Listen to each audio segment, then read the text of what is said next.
मैं पिछले जन्म की यादों के साथ वापस आ गया हूँ। आते ही मैंने सबसे पहला काम ये किया कि करोड़ों कैश उड़ाकर अपने बेस्ट फ्रेंड और कॉलेज की सबसे खूबसूरत लड़की को टैटू करवाने ले गया। मेरे दोस्त के बाएं हाथ पर नेजा और दाएं पर लॉर्ड एयरलैंग का टैटू है। उस लड़की ने 9 हेवंस की मिस्टिक लेडी का टैटू बनवाया है और मैंने मेरे सीने पर पेंगू आसमान फाड़ रहा है, पीठ पर 9 ड्रैगन ताबूत खींच रहे हैं, बाएं पैर पर ईस्टर्न एम्परर ताई है और दाएं पैर पर ग्रेट सेज है। मैंने अपना सब कुछ गिरवी रखकर 300 मिलियन कैश लिया और पहाड़ों के बीच एक पुराना बंकर खरीद लिया। सब मेरा मजाक उड़ा रहे हैं, कह रहे हैं कि मैं पागल हो गया हूँ जो ऐसे पैसे पानी की तरह बहा रहा हूँ। लेकिन उन्हें नहीं पता कि 20 दिन बाद दुनिया खत्म होने वाली है। दुनिया का हर पौधा और जानवर खतरनाक मॉन्स्टर बन जाएगा। जो पालतू जानवर आज प्यारे लगते हैं वो खून के प्यास से दरिंदे बन जाएंगे। सड़क किनारे लगे पौधे इंसानों को चबाने लगेंगे। इंसान जो आज खुद को सबसे ऊपर समझता है वो रातों रात सबसे नीचे आ गिरेगा। सिर्फ वही लोग बचेंगे जिनके पास टैटू है, क्योंकि टैटू से ही उन्हें सुपर पावर मिलेगी। अभी ब्लड मून आने में सिर्फ 20 दिन बचे हैं। मैंने बिना 1 सेकंड वेस्ट किए अपने प्राइवेट वकील को फोन मिलाया। वकील झांग ने तुरंत मेरे सारे शेयर, प्रॉपर्टी, महंगी गाड़ियां, सब कुछ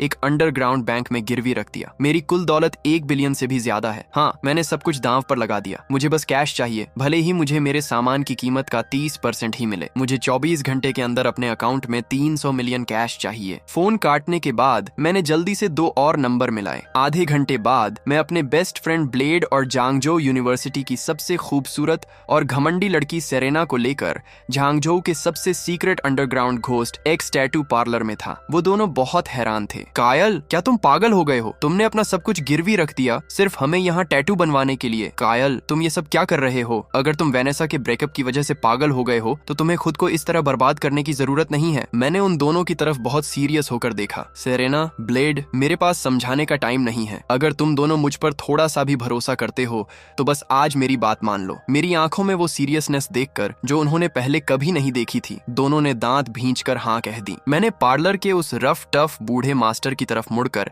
1 मिलियन वाला बैंक कार्ड टेबल पर पटक दिया। मास्टर, मेरे पास आपके लिए एक बड़ा काम है। मैंने ब्लेड की तरफ इशारा किया। मेरे भाई के बाएं हाथ पर नेजा और दाएं हाथ पर लॉर्ड एयरलैंग बना दो। फिर मैं सेरेना की तरफ घूमा। इसकी पूरी पीठ पर 9 हेवंस की मिस्टिक लेडी बना दो। सेरेना चौंक गई। उसकी आंखों में गुस्सा और उलझन दोनों थी। केएल, मैंने कब कहा कि तुम मेरे लिए फैसले लोगे? मैंने उसकी तरफ देखा। मेरी आवाज भारी थी। इस बार मैं तुम्हें मरने नहीं दूंगा। सेरेना की आंखें थोड़ी सिकुड़ गईं। उसे समझ नहीं आया कि मैं क्या कह रहा हूँ, लेकिन मुझे सब याद था। मेरे पिछले जन्म में सेरेना ने मेरी जान बचाने के लिए खुद को आगे कर दिया था और एक खतरनाक मकड़ी उसे खींच कर ले गई थी। जब तक मैंने उसे ढूंढा तब तक उसकी सिर्फ खून से सनी आधी यूनिफॉर्म बची थी। इस बार चाहे जो हो जाए मैं उसे सेफ रखूंगा। बूढ़े मास्टर की आंख फड़की। उसने कार्ड जेब में रख लिया। ठीक है, और तुम्हारा क्या? मैंने अपनी शर्ट उतारी और अपनी कसी हुई बॉडी दिखाते हुए एक एक शब्द जोर देकर कहा। मुझे सीने पर पेंगू चाहिए जो आसमान फाड़ रहा हो, पीठ पर 9 ड्रैगन जो ताबूत खींच रहे हों, बाएं पैर पर ईस्टर्न एम्परर ताई चाहिए और दाएं पैर पर ग्रेट सेज। टकाक। मास्टर के हाथ से टैटू मशीन फिसलकर जमीन पर गिर गई। वो मुझे ऐसे घूर रहा था जैसे मैं कोई पागल हूँ। लड़के, क्या तू मरने के तरीके ढूंढ रहा है? सिर्फ पेंगू का टैटू ही इतना खतरनाक है कि कोई उसे बनवाने की हिम्मत नहीं करता, और तुझे उसके ऊपर 9 ड्रैगन भी चाहिए जो ताबूत खींच रहे हो। वो कोई आम टैटू नहीं है, वो मौत का निशान है जो दुनिया की हर जिंदा चीज को खत्म कर सकता है। मैं जोर से हंसा। तो और पैसे ले लो। 1 मिलियन कम है, मैं 10 मिलियन दूंगा, लेकिन मैं चाहता हूँ कि तुम खुद ये टैटू बनाओ, बाकी लोग सिर्फ हेल्प करेंगे। 7 दिन, बस 7 दिन में ये काम पूरा होना चाहिए। मास्टर का चेहरा पीला पड़ गया। 7 दिन? क्या तू पागल हो गया है? 7 दिन में इतना बड़ा टैटू बनाना नामुमकिन है। मैंने अपनी जैकेट से एक लिस्ट निकाली और टेबल पर फेंक दी। मिलिट्री ग्रेड जल्दी घाव भरने वाला gel, bio repair patch, imported pain killers, infection रोकने वाली दवाइयाँ। मैंने सब कुछ तैयार कर लिया है। तुम बस टैटू बनाओ, मेरी जान की जिम्मेदारी मेरी है। मास्टर पूरे आधे मिनट तक मुझे चुपचाप घूरता रहा। फिर उसने नीचे झुककर टैटू मशीन उठाई और भारी आवाज में बोला, ठीक है, मैंने अपनी पूरी जिंदगी में तेरे जैसा पागल नहीं देखा। घोस्ट एक्स को ये काम मंजूर है। 3 दिन बाद जियांगझोउ के बाहरी इलाके में घने जंगलों के बीच एक पुराना अंडरग्राउंड बेस था जिसका कोड नेम ब्लैकस्टोन था। बाहर से ये किसी पुराने जमाने का मिलिट्री बेस लगता था जिसे बाद में एक हाई सिक्योरिटी जेल बना दिया गया हो, लेकिन मुझे इसकी असलियत पता थी। ये पुराने जमाने का एक सील बंद अंडरग्राउंड कमांड सेंटर था। इसका मेन स्ट्रक्चर, पावर सप्लाई, हवा आने जाने का रास्ता और पानी का रिजर्व अभी भी ठीक ठाक था। मैं इसे शुरू से बनाने के पैसे नहीं दे रहा था। मैं इसे फिर से चालू करने, मजबूत बनाने और हथियारों के सिस्टम को पूरा करने के पैसे दे रहा था। इन 3 दिनों में मैं सिर्फ एक बार खुद ब्लैकस्टोन बेस गया, कॉन्ट्रैक्ट साइन करने, स्ट्रक्चर देखने, पावर सप्लाई और हवा का सिस्टम चेक करने के लिए। बाकी सब कुछ मैंने अपने वकील और कंस्ट्रक्शन टीम पर छोड़ दिया। आखिर असली काम बेस खरीदना नहीं था, बल्कि मेरे शरीर पर बने वो 4 खतरनाक टैटू थे। क्या आप सच में इस बकवास जगह पर 30 मिलियन खर्च करना चाहते हैं? रियल एस्टेट एजेंट पसीने से भीगते हुए मुझे घूर रहा था। मैं जियांगजो का सबसे बदनाम रईसजादा था। सिर्फ खरीद ही नहीं रहा, इसे नया जैसा भी बनवा रहा हूँ। मैंने शान से कॉन्ट्रैक्ट साइन किया। देश की सबसे अच्छी सिक्योरिटी कंस्ट्रक्शन टीम को बुलाओ। 10 दिनों में मुझे ये जगह ऐसी चाहिए कि कोई परिंदा भी पर न मार सके। 5 मीटर ऊंची मिलिट्री ग्रेड टाइटेनियम अलॉय दीवारें, भयंकर धमाके झेलने वाले gate, top class ecological recycling system और वो सीलबंद पावर कोर पूरी तरह से चालू चाहिए। मैंने 100 मिलियन कैश फेंक दिया। सब कुछ 10 दिन में खर्च कर दिया। पैसे की कोई कमी नहीं थी। मैं 24 घंटे बिना रुके काम करने के लिए तिगुना पैसा दे रहा था। जैसे जैसे मेरे ऑर्डर जा रहे थे, पूरी जियांगजो कंस्ट्रक्शन इंडस्ट्री में हलचल मच गई थी। इस बीच मैं गोस्ट एक्स अंडरग्राउंड पार्लर के सबसे अंदर वाले कमरे में शर्टलेस बैठा था। हल्की पीली रोशनी दीवारों पर पड़ रही थी, जिन पर खतरनाक और डरावने टैटू डिजाइन बने थे। हवा में डिसइंफेक्टेंट और टैटू इंक की तेज महक थी। मास्टर घोस्ट एक्स खुद सुई चला रहे थे, जबकि 3 चेले रंग मिलाने, आउटलाइन बनाने और खून साफ करने में मदद कर रहे थे। ताबूत खींचने वाले 9 ड्रैगन्स में से पहले काले ड्रैगन की आउटलाइन मेरी पीठ पर बन चुकी थी। भले ही उसकी आंखें अभी नहीं बनी थीं, लेकिन फिर भी उससे एक अजीब सा खौफ महसूस हो रहा था। ब्लेड मेरे बगल में बैठा था। उसके बाएं हाथ पर नेजा आकार ले रहा था और दर्द से उसका चेहरा बिगड़ा हुआ था। सेरेना बगल वाले प्राइवेट रूम में थी, जहां एक lady tattoo artist mystic lady of the 9 heavens की बारीक डिटेल्स बना रही थी। मेरा फोन मेरे बगल में रखा था। स्क्रीन पर मेरे वकील, एजेंट, कंस्ट्रक्शन टीम और सामान देने वालों के मैसेजेस की बाढ़ आई हुई थी। सुई चुभने के भयानक दर्द को सहते हुए मैं दूर से ही सारे ऑर्डर दे रहा था। ब्लैकस्टोन बेस को नया बनाने का काम भी साथ साथ चल रहा था। टैटू और बेस दोनों में से किसी में भी देरी नहीं की जा सकती थी। मैंने अपना फोन स्वाइप किया और एक नोटिफिकेशन पॉपअप हुआ। शॉकिंग! अमीर खानदान के वारिस कायल चिन ने अपनी सारी दौलत बेच दी और एक पुरानी जेल खरीदने के लिए सुनसान जगह पर भाग गया। मैंने एक लाइव स्ट्रीम ऐप खोला और नंबर 1 ट्रेंडिंग लोकल स्ट्रीम पर टैप किया। ये स्ट्रीम किसी और की नहीं, बल्कि मेरे सबसे बड़े दुश्मन जेंगजो के सबसे अमीर आदमी के बेटे डेरेक की थी। लाइव स्ट्रीम में डेरेक अपने लग्जरी विला में आराम से बैठा था। वो रेड वाइन का ग्लास घुमाते हुए इतना जोर से हंस रहा था कि आगे पीछे झूलने लगा। दुनिया में कायल को आखिर हो क्या गया है? क्या किसी चीज ने उसे पागल कर दिया है? डेरेक, भगवान का शुक्र है कि मैंने उसे पहले ही पहचान लिया था। वो हमेशा से ही एक पूरा पागल था। मैंने उसे छोड़ दिया और सही टाइम पर तुम्हारे पास आ गई। मैंने सुना है कि वो सेरेना जैसी नखरेबाज लड़की को भी गुंडों वाले टैटू बनवाने ले गया है। ये तो बहुत ही फनी है। कैमरा हिलने पर वेनेसा की कमर पर एक नया लाल फूल का टैटू दिखा, जो खून की तरह अट्रैक्टिव लग रहा था। मैंने उसे देखा और मेरी आंखें ठंडी हो गईं। स्पाइडर लिली, मेरी पिछली जिंदगी में वेनेसा के पास वो टैटू कभी नहीं था। लगता है इस बार डेरेक को खुश करने के लिए वो सच में कुछ भी करने को तैयार है। डेरेक ने कैमरे की तरफ देखते हुए एक्साइटमेंट में चिल्लाया, दोस्तों, क्या आप इस पर विश्वास कर सकते हैं? कायल ने अपना पैसा सिर्फ उस पहाड़ी गड्ढे में ही नहीं फेंका। मैंने सुना है कि उसने सुअर का मांस और चावल ऑर्डर करने के लिए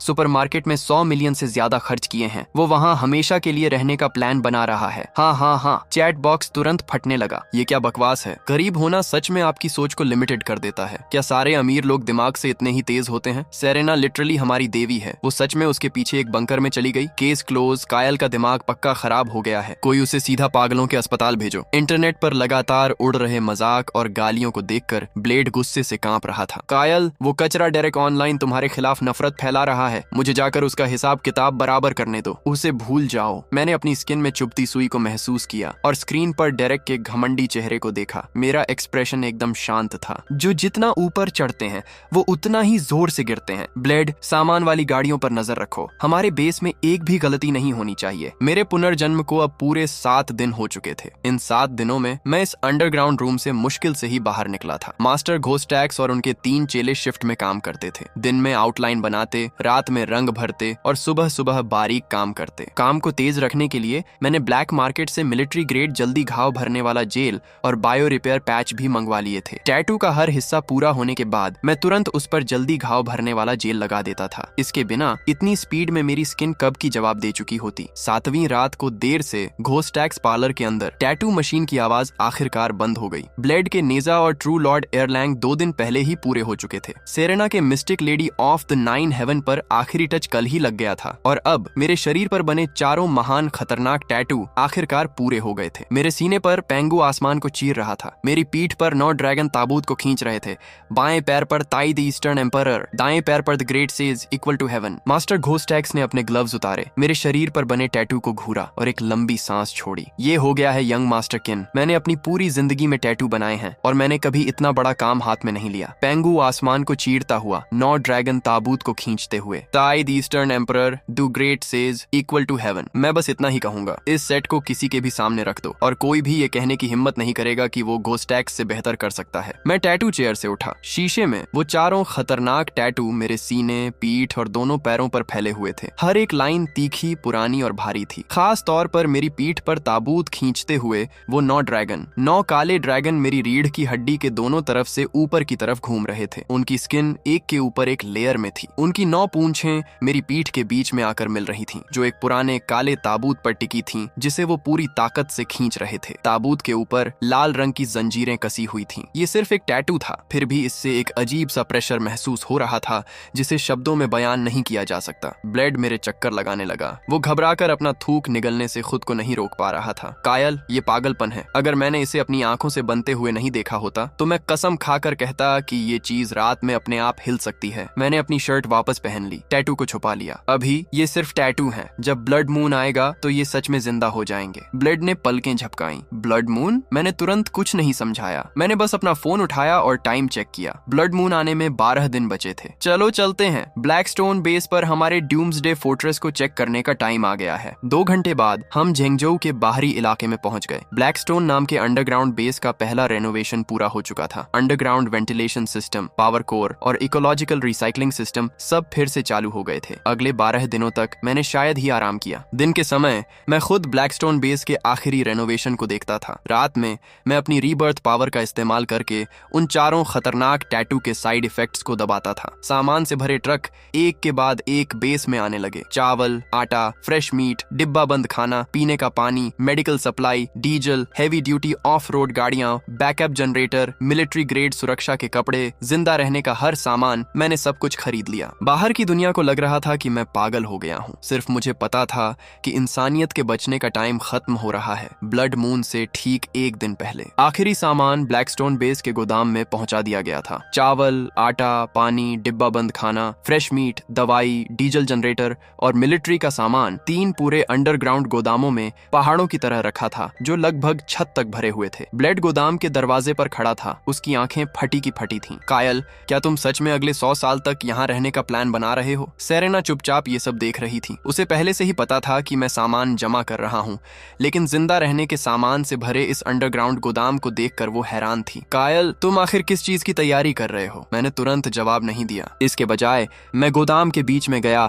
और धीरे धीरे अपना दाहिना हाथ उठाया। अगले ही सेकंड सिर्फ एक सोच के साथ वुश, मेरे सामने रखा 3 मंजिला ऊंचा और हजारों टन भारी सामान हवा में गायब हो गया। जो गोदाम ऊपर तक भरा हुआ था वो 1 सेकंड से भी कम समय में पूरी तरह खाली हो गया। बस जमीन पर उस भारी सामान के निशान और हवा में डीजल और अनाज की महक रह गई थी। ब्लेड अपनी जगह पर जम गया। उसने एक बार पलक झपकाई, अपनी आंखें मली, फिर गोदाम के बीच में भाग कर गया और खाली जमीन के चारों तरफ 3 चक्कर लगाए। ये क्या बकवास है? वो मेरी तरफ घूमा।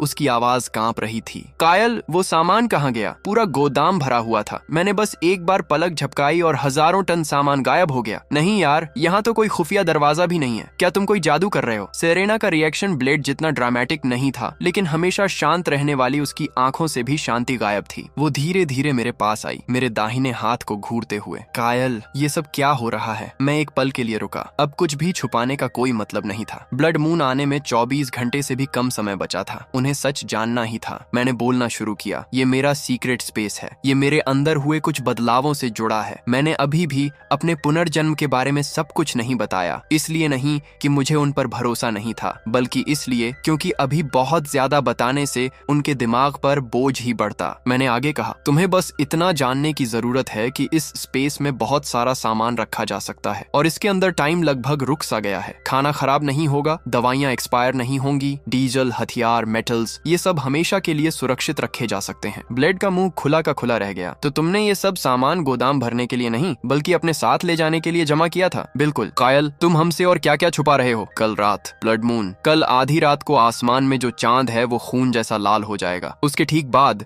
जमीन के नीचे से काले रंग का कोहरा निकलेगा और पूरी दुनिया में फैल जाएगा। हर जानवर और पौधा बहुत भयानक तरीके से बदल जाएगा। बिल्लियां और कुत्ते इंसानों को खाने वाले राक्षस बन जाएंगे। पौधे जिंदा चीजों को निगल जाएंगे। कुछ ही घंटों में शहरों का पूरा सिस्टम खत्म हो जाएगा। इंसानों की दुनिया एक ही रात में तबाह हो जाएगी। गोदाम में एकदम सन्नाटा छा गया। ब्लेड के होंठ हिले। इस बार उसने कोई मजाक नहीं किया, क्योंकि हजारों टन सामान को हवा में गायब होते देखकर उसके सारे भरोसे टूट चुके थे। सेरेना ने भी कोई बहस नहीं की, वो बस मुझे घूरती रही। सबूत? तुमने अभी जो देखा वो काफी बड़ा सबूत है, और तुम्हारे शरीर पर बने टैटू भी। सेरेना ने अपने आप अपनी पीठ की तरफ देखा। मैंने आगे कहा, ब्लड मून की एनर्जी इंसानों की स्किन पर बने टैटू को एक्टिव कर देगी और उन्हें असली पावर में बदल देगी। आम डिजाइन से सिर्फ थोड़ी सी फिजिकल स्ट्रेंथ मिलेगी। खूंखार जानवरों वाले डिजाइन से जानवरों में बदलने की पावर मिलेगी, लेकिन भगवानों वाले टैटू से असली भगवानों जैसी पावर मिलेगी। टैटू जितना पुराना और पूरा होगा उसकी पावर उतनी ही ज्यादा होगी, और एक्टिव होने के बाद उसकी ताकत उतनी ही भयानक होगी। तो तुमने मुझे जिंदा रखने के लिए नेजा और एयरलैंग के टैटू बनवाए? तुम्हारा नेजा और सच्चा लॉर्ड एयरलैंग दोनों ही टॉप क्लास के भगवानों वाले टैटू हैं। जब तक तुम ब्लड मून के बाद जिंदा रहोगे तुम बाकी लोगों से कहीं ज्यादा ताकतवर होगे। फिर मैं सेरेना की तरफ मुड़ा। सेरेना, तुम्हारी 9 हेवंस की मिस्टिक लेडी एक हाई लेवल की पावर है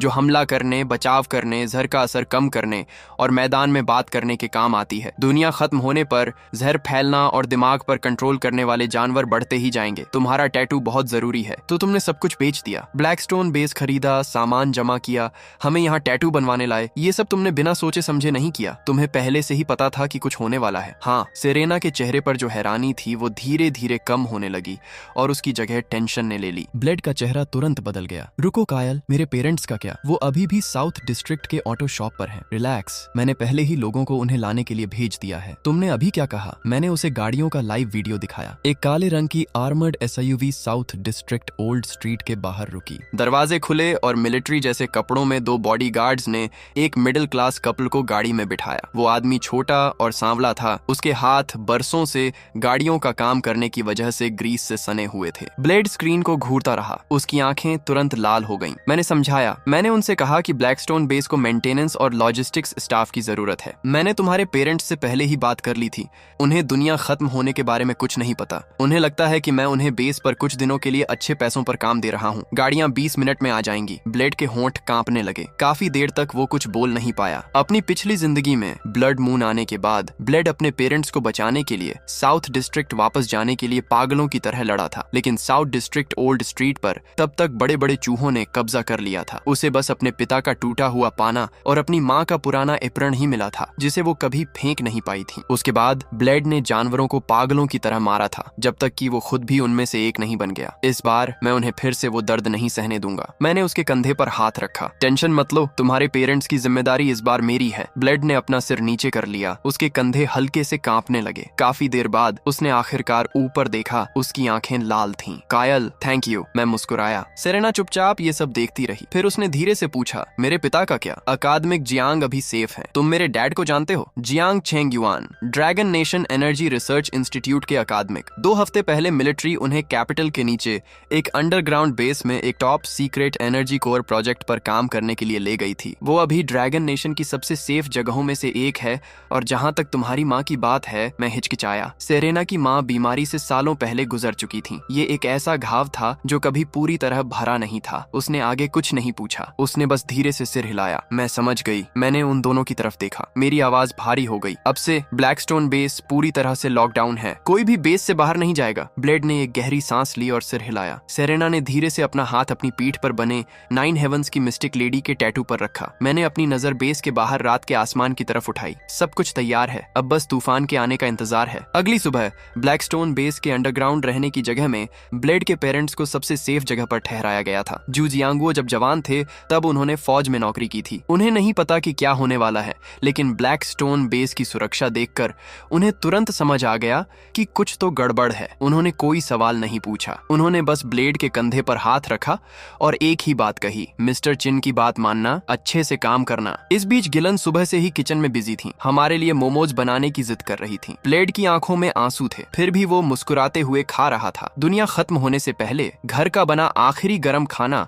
एक ऐसा ऐशो आराम है जो ज्यादातर लोगों को फिर कभी नहीं मिलेगा। कल रात मैंने अपने सीक्रेट स्पेस में आखिरी सामान भी रख दिया था। ब्लैकस्टोन बेस का आखिरी 10 टन का टाइटेनियम अलॉय गेट सुबह होने से पहले ही सील कर दिया गया था। पूरा अंडरग्राउंड किला रोशनी से जगमगा रहा था। लंबे समय से बंद पड़ा अंडरग्राउंड पावर कोर बिल्कुल सही काम कर रहा था। कैमरे की स्क्रीन्स पर बाहर का पूरा नजारा दिख रहा था। ब्लेड पास ही मोमोज का बाउल लिए बैठा था, मॉनिटर्स देख रहा था। सेरेना बड़ी स्क्रीन के सामने खड़ी थी, बाहर के सिक्योरिटी सिस्टम को चेक कर रही थी। उसकी पीठ पर बना मिस्टिक लेडी का टैटू पूरी तरह से ठीक हो चुका था, जो उसकी कूल पर्सनैलिटी में एक खतरनाक सा एटीट्यूड जोड़ रहा था। तभी मेरे फोन पर एक लोकल न्यूज का नोटिफिकेशन आया। डेरेक फिर से लाइव स्ट्रीम कर रहा था। स्क्रीन पर डेरेक अभी भी शहर के बीचों बीच अपने शानदार विला में एक बड़ी पार्टी कर रहा था। क्रिस्टल के झूमर, शैंपेन के टावर, म्यूजिक, मॉडल्स, अमीर बाप की औलादें, पूरी स्ट्रीम में पैसा ही पैसा दिख रहा था। मैंने घड़ी की तरफ देखा। ब्लड मून में 1 घंटे से भी कम समय बचा था। डेरेक ने वैनेसा के कंधे पर हाथ रखा हुआ था। वो खुलेआम कैमरे का मजाक उड़ा रहा था। दोस्तों, तुमने ये देखा? वो पागल कायल शायद अभी अपने पहाड़ी बंकर में छिपा होगा।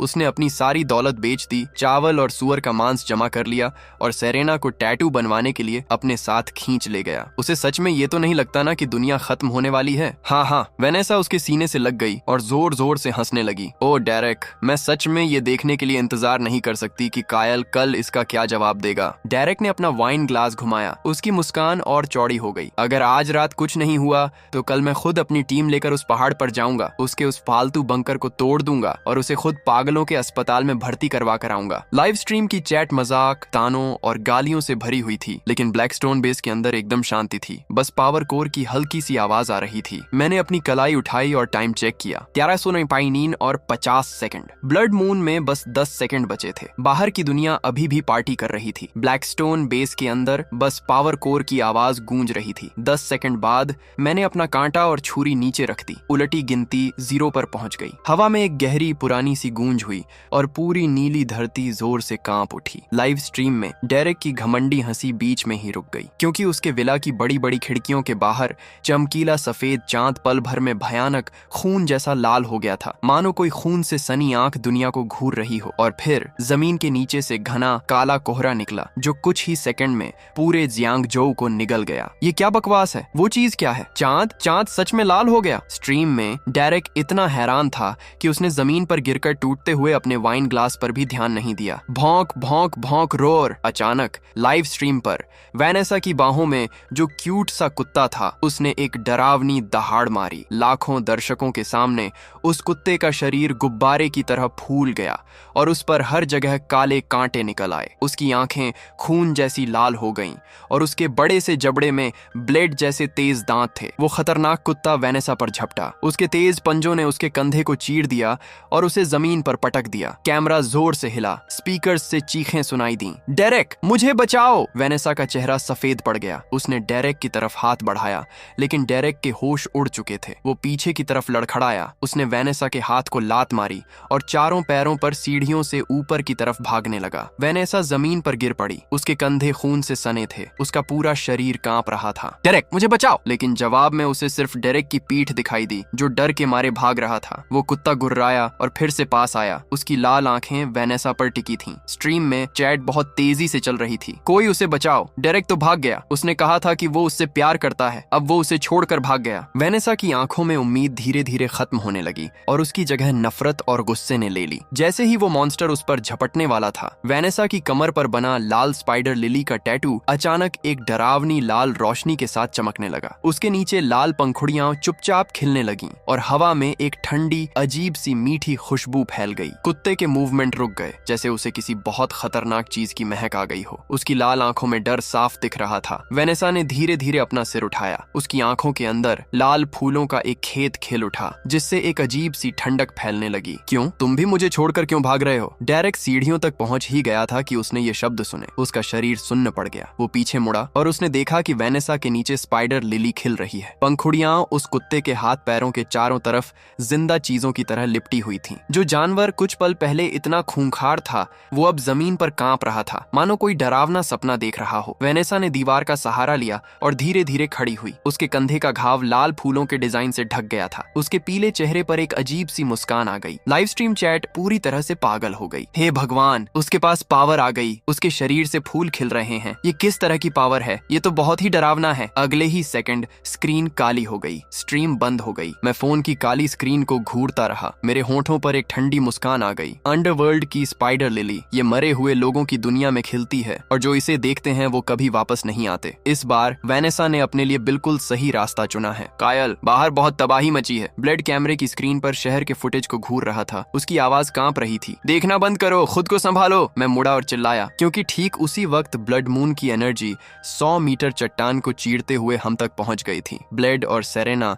दोनों एक साथ दर्द से कराह उठे। ब्लड मून की एनर्जी उबलते हुए लावे की तरह उनके शरीर में घुस गई, उनके पूरे सिस्टम में फैल गई। ब्लेड के बाएं हाथ पर नेजा का टैटू आग की तरह भड़क उठा, जबकि उसके दाएं हाथ पर ट्रू लॉर्ड एयरलैंग की तीसरी आंख खुल गई, जिससे चारों तरफ सुनहरी रोशनी फैल गई। सेरेना की पीठ पर mystic lady of the 9 heavens का टैटू भगवान की परछाइयों के एक झरने में बदल गया, जिसने उसके पूरे शरीर को हवा में उठा लिया। उसका एटीट्यूड जो पहले कूल था, अब वो बहुत ही पवित्र और ऐसा लग रहा था जिसे छुआ न जा सके। उनकी पावर जाग चुकी थी और मेरे अंदर जो ब्लड मून की एनर्जी आ रही थी वो उनके मुकाबले 10 या 100 गुना ज्यादा थी। बूम! मैंने एक हाथ से अपनी जैकेट फाड़ दी। मेरे सीने पर पेंगू का टैटू बहुत तेज डार्क गोल्ड लाइट के साथ चमक उठा। एक बहुत बड़ी पुरानी ताकत, एक ऐसी ताकत जो ऐसा लग रहा था जैसे वो पूरी दुनिया को कुचल सकती है, मेरे अंदर से बाहर की तरफ निकली। फिर मेरी पीठ में एक बहुत ही तेज दर्द हुआ और बंकर के अंदर 9 ड्रैगन्स की जोरदार दहाड़ गूंज उठी। मेरी पीठ पर ताबूत खींचते हुए 9 ड्रैगन्स का टैटू ब्लड मून की एनर्जी के आते ही पूरी तरह से एक्टिव हो गया। मेरे पीछे 9 काले ड्रैगन की परछाइयां धीरे धीरे उभरने लगीं। उनके शरीर बहुत बड़े थे, उनकी स्किन बर्फ की तरह ठंडी थी, उनकी लाल आंखें एक साथ खुल गईं। वो एक काले ताबूत को खींच रहे थे जो मेरे पीछे हवा में तैर रहा था। ताबूत के ऊपर लाल जंजीरें एक एक करके कसने लगीं। एक ऐसा डरावना प्रेशर जिसे शब्दों में बयान नहीं किया जा सकता, पल भर में पूरे अंडरग्राउंड किले में फैल गया। ब्लेड का चेहरा पीला पड़ गया और वो कई कदम पीछे लड़खड़ा गया। यहाँ तक कि सेरेना का mystic lady of the 9 heavens का अवतार भी थोड़ा कांप उठा, जैसे उसे किसी खतरे का एहसास हो गया हो। मेरे बाएं पैर पर ताई ईस्टर्न एम्परर का टैटू सूरज की आग के साथ जल उठा, जैसे वो आसमान को ही जला देगा। मेरे दाएं पैर पर great sage equal to heaven ने लड़ने की बहुत भयंकर इच्छा दिखाई। ऐसा शरीर जिसे कोई नुकसान नहीं पहुंचा सकता, जिस पर किसी पावर का असर नहीं होता। चारों सबसे महान अवतार एक ही पल में जाग गए, लेकिन मैंने जल्दी से उनके बीच की लड़ाई को दबा दिया। 4 खतरनाक टैटू बहुत ज्यादा पावरफुल होते हैं। अभी मैं उन सभी को एक साथ बिना किसी नुकसान के इस्तेमाल नहीं कर सकता। पेंगू के पास सबसे ज्यादा ताकत है। ताबूत खींचने वाले 9 ड्रैगन्स के पास कुचलने और खत्म करने की पावर है। ईस्टर्न एम्परर के पास आग की पावर है। ग्रेट सेज के पास लड़ने वाला शरीर है। मैं एक बार में सिर्फ एक ही पावर चुन सकता हूँ। तभी बाहर के टाइटेनियम अलॉय गेट पर जोर जोर से कुछ टकराने की आवाज आई। कैमरे की स्क्रीन पर पहाड़ों से आए सुअर और भेड़िए इंसानों की महक सूंघ कर गेट से टकरा रहे थे। कायल, पहाड़ के जानवर मॉन्स्टर बन गए हैं। ब्लेड ने अपने ट्रू लॉर्ड एयरलैंग अवतार से बने 3 पॉइंट वाले डबल एज ब्लेड को पकड़ा। उसकी आंखों में लड़ने की आग थी। मैंने अपनी गर्दन चटकाई। मेरी हड्डियां किसी धमाके की तरह बजीं। चलो चलते हैं, थोड़ा हाथ पैर खोलने का टाइम आ गया है। मुझे देखने दो कि क्या ये दुनिया खत्म होने वाले जानवर हमारे लायक हैं भी या नहीं। बंकर के बाहर हर जगह काला कोहरा छाया हुआ था। दर्जनों खूंखार जानवर टाइटेनियम की दीवार से पागलों की तरह टकरा रहे थे। उनके आगे 3 मीटर से भी लंबा एक जानवर था, जिसके सिर से लेकर पैर तक काले कांटे निकले हुए थे। वो सुअरों का राजा था। उसकी हर टक्कर से जमीन कांप रही थी। बंकर का साइड वाला दरवाजा धीरे धीरे खुला। मैं ब्लेड और सेरेना के साथ बिना शर्ट के बाहर आया। खून और मांस की महक आ रही थी। जानवरों के झुंड ने तुरंत हमला रोक दिया। सबका सिर हमारी तरफ घूमा। लाल आंखें हम पर टिक गईं। दहाड़! सुअरों के राजा ने एक जोरदार दहाड़ मारी और चारों पैरों पर दौड़ते हुए एक भारी टैंक की तरह हमारी तरफ बढ़ा। कायल, संभल कर, वो एक टॉप लेवल 1 का जानवर है। ब्लेड अपनी जगह से आगे बढ़ने लगा। पीछे रहो। मैंने सिर्फ 2 ठंडे शब्द कहे। मैं अपनी जगह पर खड़ा रहा, न घबराया न पीछे हटा। जैसे ही सुअर के राजा के भाले जैसे दांत मेरे सीने को चीरने वाले थे, मैं हिला। कोई फालतू का नाटक नहीं। मैंने बस अपना दाहिना हाथ उठाया और मुट्ठी भींची। पेंगू की पावर! मैंने मन ही मन इसे बुलाया। मेरे सीने पर पेंगू का टैटू डार्क गोल्ड लाइट के साथ चमक उठा। एक पुराने जमाने के दानव की परछाई मेरी मुट्ठी के चारों तरफ जमा हो गई और मैंने सिर्फ एक मुक्का मारा। बूम! हवा उस भयानक ताकत से दबकर फट गई जिससे एक कान फाड़ देने वाली आवाज आई। मेरी मुट्ठी सीधे उस सुअर के राजा की खोपड़ी के बीचों बीच जाकर लगी। एक बहुत जोरदार आवाज गूंजी, क्योंकि एक भयानक ताकत उसकी मजबूत हड्डियों को चीरती हुई उसके शरीर की हर जिंदा चीज को खत्म कर गई। कई टन भारी सुअर के राजा को चीखने का मौका तक नहीं मिला और उसका भारी भरकम शरीर मेरे पैरों में गीली मिट्टी की तरह ढह गया। एक मुक्का, और खेल खत्म। एक टॉप लेवल 1 का बीस्ट किंग। फिर मेरी पीठ से 9 ड्रैगन्स की गहरी दहाड़ गूंजी। ताबूत खींचने वाले 9 ड्रैगन्स की परछाई मेरे पीछे दिखाई दी। 9 काले ड्रैगन्स ने धीरे धीरे अपनी लाल आंखें खोलीं और उस पुराने काले ताबूत को हवा में खींचने लगे। 9 ड्रैगन्स का प्रेशर। जैसे ही ये शब्द मेरे मुंह से निकले, ताबूत की परछाई कांप उठी और एक ऐसा प्रेशर जो बहुत गहरी खाई से आता हुआ लग रहा था, पल भर में पूरे पहाड़ पर फैल गया। छोटे जानवरों को तो विरोध करने का मौका तक नहीं मिला। वो जमीन पर बुरी तरह कुचल गए। उनकी हड्डियां उस भयानक वजन से चटकने लगीं। सिर्फ 10 सेकंड में दर्जनों जानवरों में से हर एक खत्म हो गया। ब्लेड पूरी तरह से हैरान था। कायल, ये तो एकदम पागलपन है। सेरेना मेरे पीछे खड़ी थी। उसकी शांत आंखों में भी हैरानी साफ दिख रही थी। मैंने कुछ नहीं समझाया। मैं बस सुअर के राजा के पास गया, अपना हाथ उठाया और उसकी खोपड़ी को चीर दिया। मेरे हाथ में हल्की लाल रोशनी से चमकता हुआ अंगूठे के बराबर एक क्रिस्टल आ गया। दुनिया खत्म होने के बाद चलने वाली सबसे जरूरी करेंसी, एक क्रिस्टल कोर। मेरे होंठों के कोने ऊपर उठ गए। दुनिया खत्म होने के बाद की पहली कमाई मेरी थी। मैंने क्रिस्टल कोर को अपने सीक्रेट स्पेस में रख लिया। जैसे ही वो अंदर गया, मैं साफ तौर पर महसूस कर सकता था कि मेरा सीक्रेट स्पेस हल्का सा कांपा। फैलाव बहुत छोटा था, लेकिन सच था। मेरी पिछली जिंदगी में इंसानों को जल्दी ही पता चल गया था कि क्रिस्टल कोर न सिर्फ ताकत बढ़ा सकते हैं और पावर को जगा सकते हैं, बल्कि सीक्रेट स्पेस, अवतारों, हथियारों और इक्विपमेंट को भी पावर दे सकते हैं। दुनिया खत्म होने के आखिरी स्टेज तक क्रिस्टल कोर ने सोने और पैसों की जगह ले ली थी और लेन देन का इकलौता तरीका बन गए थे। मैं ब्लेड की तरफ घूमा। इन सभी जानवरों से क्रिस्टल कोर निकाल लो, मांस को भी बर्बाद मत करना, इसे साफ करो और स्टोर कर लो। तभी एक दर्जन से ज्यादा बुरी तरह से घायल लोग बंकर की तरफ लड़खड़ाते और रेंगते हुए आए। उनके पीछे तेंदुए के बराबर खून से सनी मकड़ियां उनका पीछा कर रही थीं। मैंने अपनी आंखें सिकोड़ी और आगे वाले आदमी को पहचान लिया। फैटी ल्यू,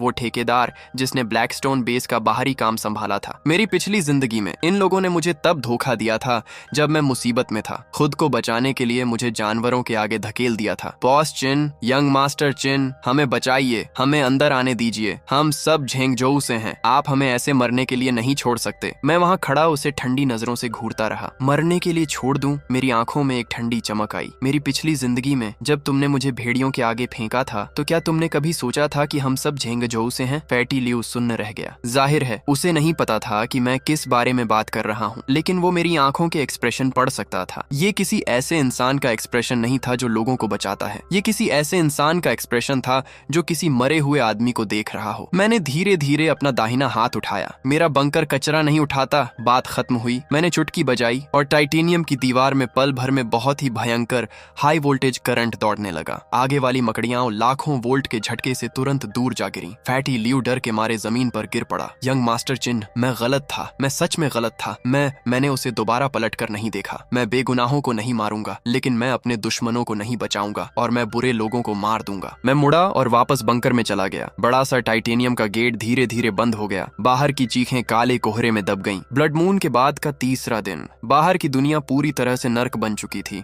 शहर के बीचों बीच गाड़ियां और मलबा पड़ा था। गाय के बराबर बड़े बड़े कुत्ते सड़कों पर झुंड में घूम रहे थे, बचे हुए लोगों का शिकार कर रहे थे। लेकिन ब्लैकस्टोन बंकर के अंदर बटर हॉटपॉट की बढ़िया महक फैली हुई थी। ब्लेड अपने पूरे चेहरे पर तेल लपेटे हुए खा रहा था। कायल, अगर दुनिया खत्म होने के बाद हर दिन ऐसा ही होने वाला है तो मैं सच में इसका आदी हो सकता हूँ। सेरेना ने उसे घूर कर देखा। ये बात बाहर जाकर बोलने की कोशिश करो। ब्लेड तुरंत चुप हो गया। मैं काउच पर पीछे की तरफ झुकते हुए ठंडी बियर का एक घूंट लेता हूँ। तभी एक तेज अलार्म की आवाज आती है। चेतावनी, बाहर के डिफेंस सिस्टम ने भारी संख्या में लोगों को आते हुए देखा है। मैंने आराम से बड़ी सी सर्विलांस स्क्रीन चालू की। लगभग 1 किलोमीटर दूर पहाड़ी रास्ते पर एक बहुत बड़ी काली भीड़ इसी तरफ आ रही है। कम से कम 5 से 600 लोग हैं। उनके पास खतरनाक चाकू, स्टील के पाइप हैं और कई लोगों के पास तो ऑटोमेटिक राइफलें भी हैं। उनके आगे एक नंगा, गंजा और खतरनाक सा दिखने वाला आदमी है। उसके शरीर पर खून जैसे लाल रंग के अजगर का टैटू बना हुआ है। ड्रैगन वू,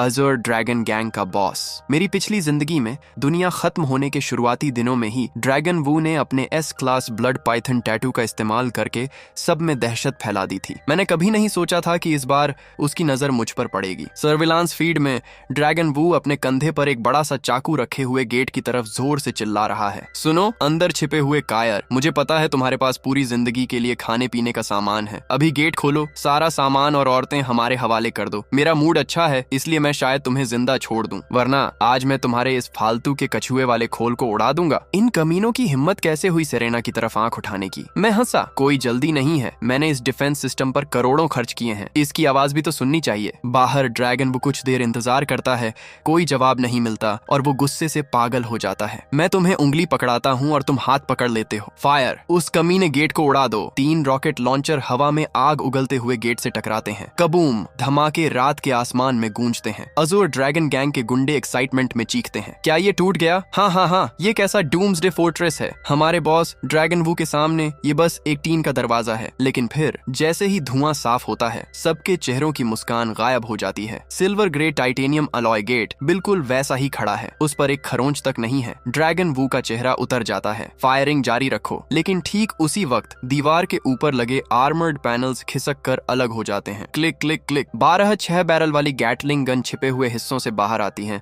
उनकी काली बैरल बेरहमी से नीचे भीड़ पर निशाना साधती हैं। कंट्रोल रूम के अंदर मैं अपना ग्लास उठाता हूँ और आराम से बोलता हूँ। बाहर के स्पीकर्स चालू हो जाते हैं। ये ब्लैकस्टोन बेस है, प्राइवेट प्रॉपर्टी, तुरंत यहाँ से चले जाओ वरना नतीजे भुगतने के लिए तैयार रहो। ड्रैगन वो हंसता है। Private property? अब कानून मैं हूँ, हमला करो। मैं अपना ग्लास नीचे रखता हूँ। Open fire. अगले ही सेकंड राइट टैट टैट टैट टैट टैट सभी 12 गैटलिंग गन एक साथ फायर करना शुरू कर देती हैं। बड़े कैलिबर वाले आर्मर पियर्सिंग राउंड गोलियों की एक ऐसी बारिश करते हैं जिससे बचना नामुमकिन है। पहाड़ी रास्ता तुरंत बंदूकों की चमक से रोशन हो जाता है। अज़ूर ड्रैगन गैंग के गुंडे लहरों की तरह गिरने लगते हैं। सिर्फ 30 सेकंड में बंकर के बाहर का एरिया चीखते हुए घायलों से भर जाता है। गैंग के 200 से ज्यादा लोग ढेर हो जाते हैं। बाकी लोग डर के मारे पीछे भागने लगते हैं। मैं बिना किसी एक्सप्रेशन के कमरे में बैठा हूँ। दुनिया खत्म होने के बाद कुछ लोग बचने के लायक नहीं होते। Cease fire. मैं स्टॉप बटन दबाता हूँ। बाहर अज़ूर ड्रैगन गैंग, जिसके पास 5 से 600 लोग थे, अब आधे से भी कम रह गए हैं। मैं इसके लिए तेरी चमड़ी उधेड़ दूंगा। ड्रैगन वो खड़ा होता है, खून से लथपथ। उसका शरीर खून जैसे लाल रंग की मोटी लेयर से ढका हुआ है। एस क्लास की पावर मिलने के बाद उसकी ताकत और बचाव करने की पावर बहुत ज्यादा बढ़ गई है। आम हथियार सच में उसे नहीं मार सकते। अवेकेंड मेंबर्स सुरंग खोदना शुरू कर देते हैं। अगर मैंने आज उस बंकर के अंदर मौजूद लोगों को नहीं मारा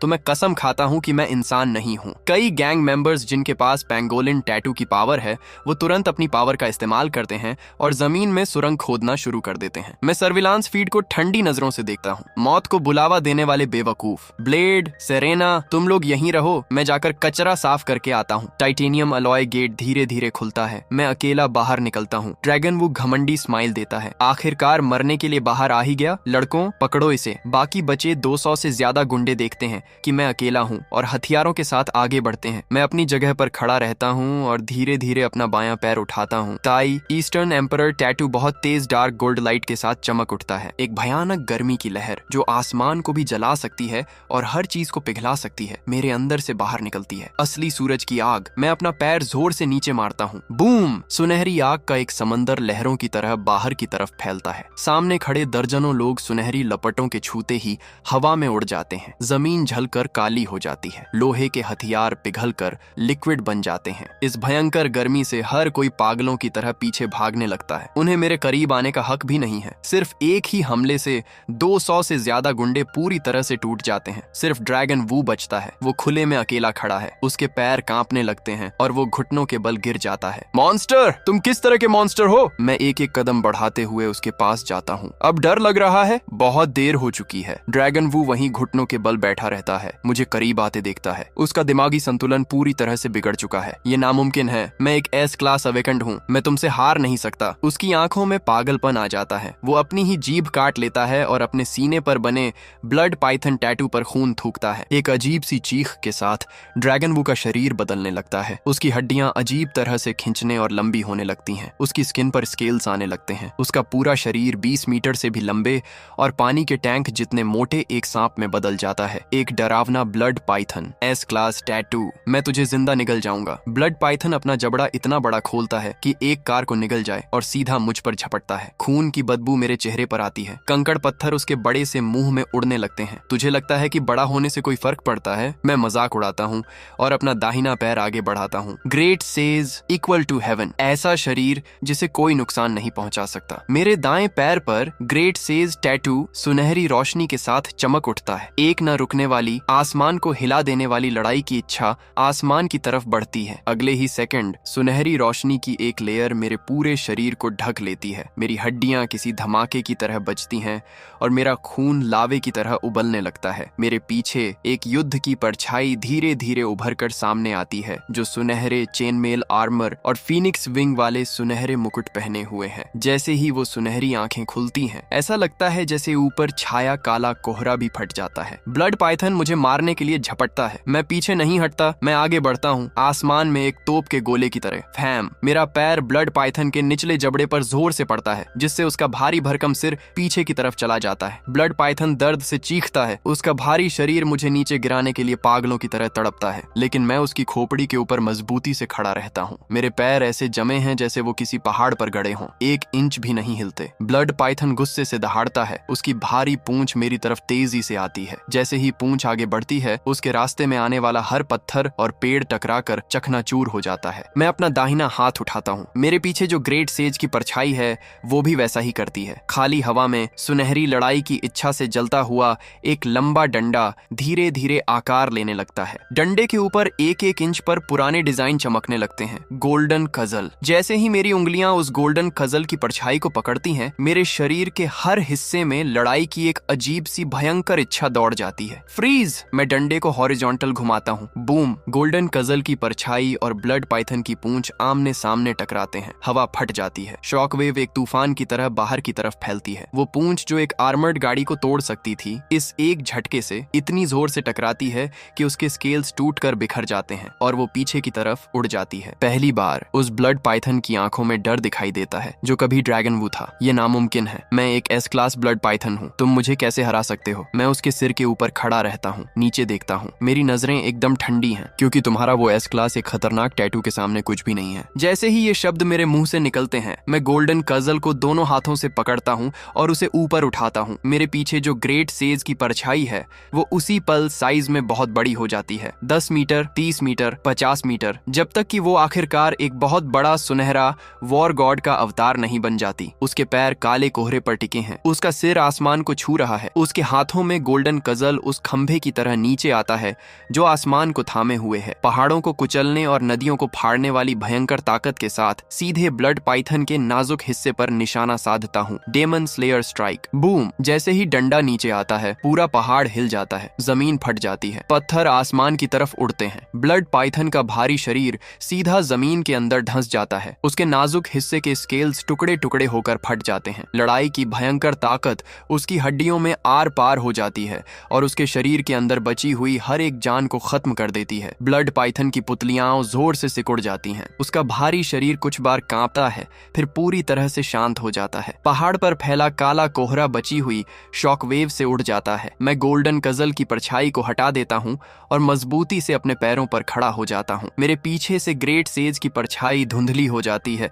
बस मेरे दाएं पैर के टैटू पर एक हल्की सी सुनहरी चमक रह जाती है। एस क्लास अवेकेंड ड्रैगन वू एक ही हमले में मारा गया। मैं अपनी उंगलियों को एक ब्लेड की तरह मिलाता हूँ और ब्लड पाइथन की खोपड़ी को चीर देता हूँ। एक गहरी लाल रोशनी से चमकता हुआ क्रिस्टल कोर निकालता हूँ। बुरा नहीं है, एक एस क्लास टैटू का क्रिस्टल कोर, मुश्किल से काम चल जाएगा। मैं क्रिस्टल कोर को अपने सीक्रेट स्पेस में रख लेता हूँ और बंकर की तरफ वापस मुड़ता हूँ। मेरे पीछे ड्रैगन वू की टीम के बचे हुए टुकड़े जमीन पर बिखरे पड़े हैं। किसी की भी अपना सिर उठाकर मुझे देखने की हिम्मत नहीं है। मैं युद्ध के मैदान से सैकड़ों क्रिस्टल कोर इकट्ठा करता हूँ। ज्यादातर लो ग्रेड के हैं, लेकिन इतनी बड़ी तादाद में होने से काम बन जाता है। सीक्रेट स्पेस में क्रिस्टल कोर की एनर्जी की भारी बाढ़ आने से मैं साफ तौर पर स्पेस को फैलते हुए महसूस कर सकता हूँ। मेरे अंदर की पावर और भी घनी और पावरफुल हो जाती है। और भी हैरानी की बात यह है कि जैसे जैसे मेरी ताकत बढ़ती है, मेरी पीठ पर बने 9 ड्रैगन्स जो ताबूत को खींच रहे हैं, उनका टैटू और भी साफ और असली लगने लगता है। उस पुराने काले ताबूत पर 9 लाल जंजीरों में से पहली जंजीर थोड़ी सी ढीली होने लगी है। मैं अपनी आंखें बंद करता हूँ और ताबूत को खींचने वाले 9 ड्रैगन्स से आ रही अजीब सी इंफॉर्मेशन को महसूस करता हूँ। ये टैटू सिर्फ दबाने के बारे में नहीं है। इसका असली खौफ इसके निगलने की पावर में है। बीस्ट्स के क्रिस्टल कोर को निगलना, मरे हुए दुश्मनों की बची हुई एनर्जी को निगलना, दुश्मनों के टैटू की बची हुई पावर को निगलना, किसी भी ऐसी एनर्जी को निगलना जिसे बदला जा सके, और वो सारी पावर मुझे वापस देना, मेरे शरीर को, मेरी पावर को और मेरे सीक्रेट स्पेस को मजबूत करना। इस पावर को कॉफिन डिवॉरर कहा जाता है, लेकिन पहली जंजीर अभी तक पूरी तरह से नहीं खुली है। कॉफिन डिवॉरर को सच में अनलॉक करने के लिए मुझे कम से कम लेवल 5 या उससे ऊपर का क्रिस्टल कोर चाहिए। एक लेवल 5 का क्रिस्टल कोर। मैं अपनी आंखें खोलता हूँ और मेरे होठों का कोना ऊपर उठ जाता है। मेरी पिछली जिंदगी में ब्लड मून आने के कुछ ही समय बाद एक लेवल 5 का बीस्ट किंग पूर्वी समुद्र की तरफ से आया था, the sea crushing bone dragon. उस चीज ने पूरे जियांगजोउ को लगभग तबाह ही कर दिया था। इस बार उसका क्रिस्टल कोर मेरा है। सेटिस्फाइड होकर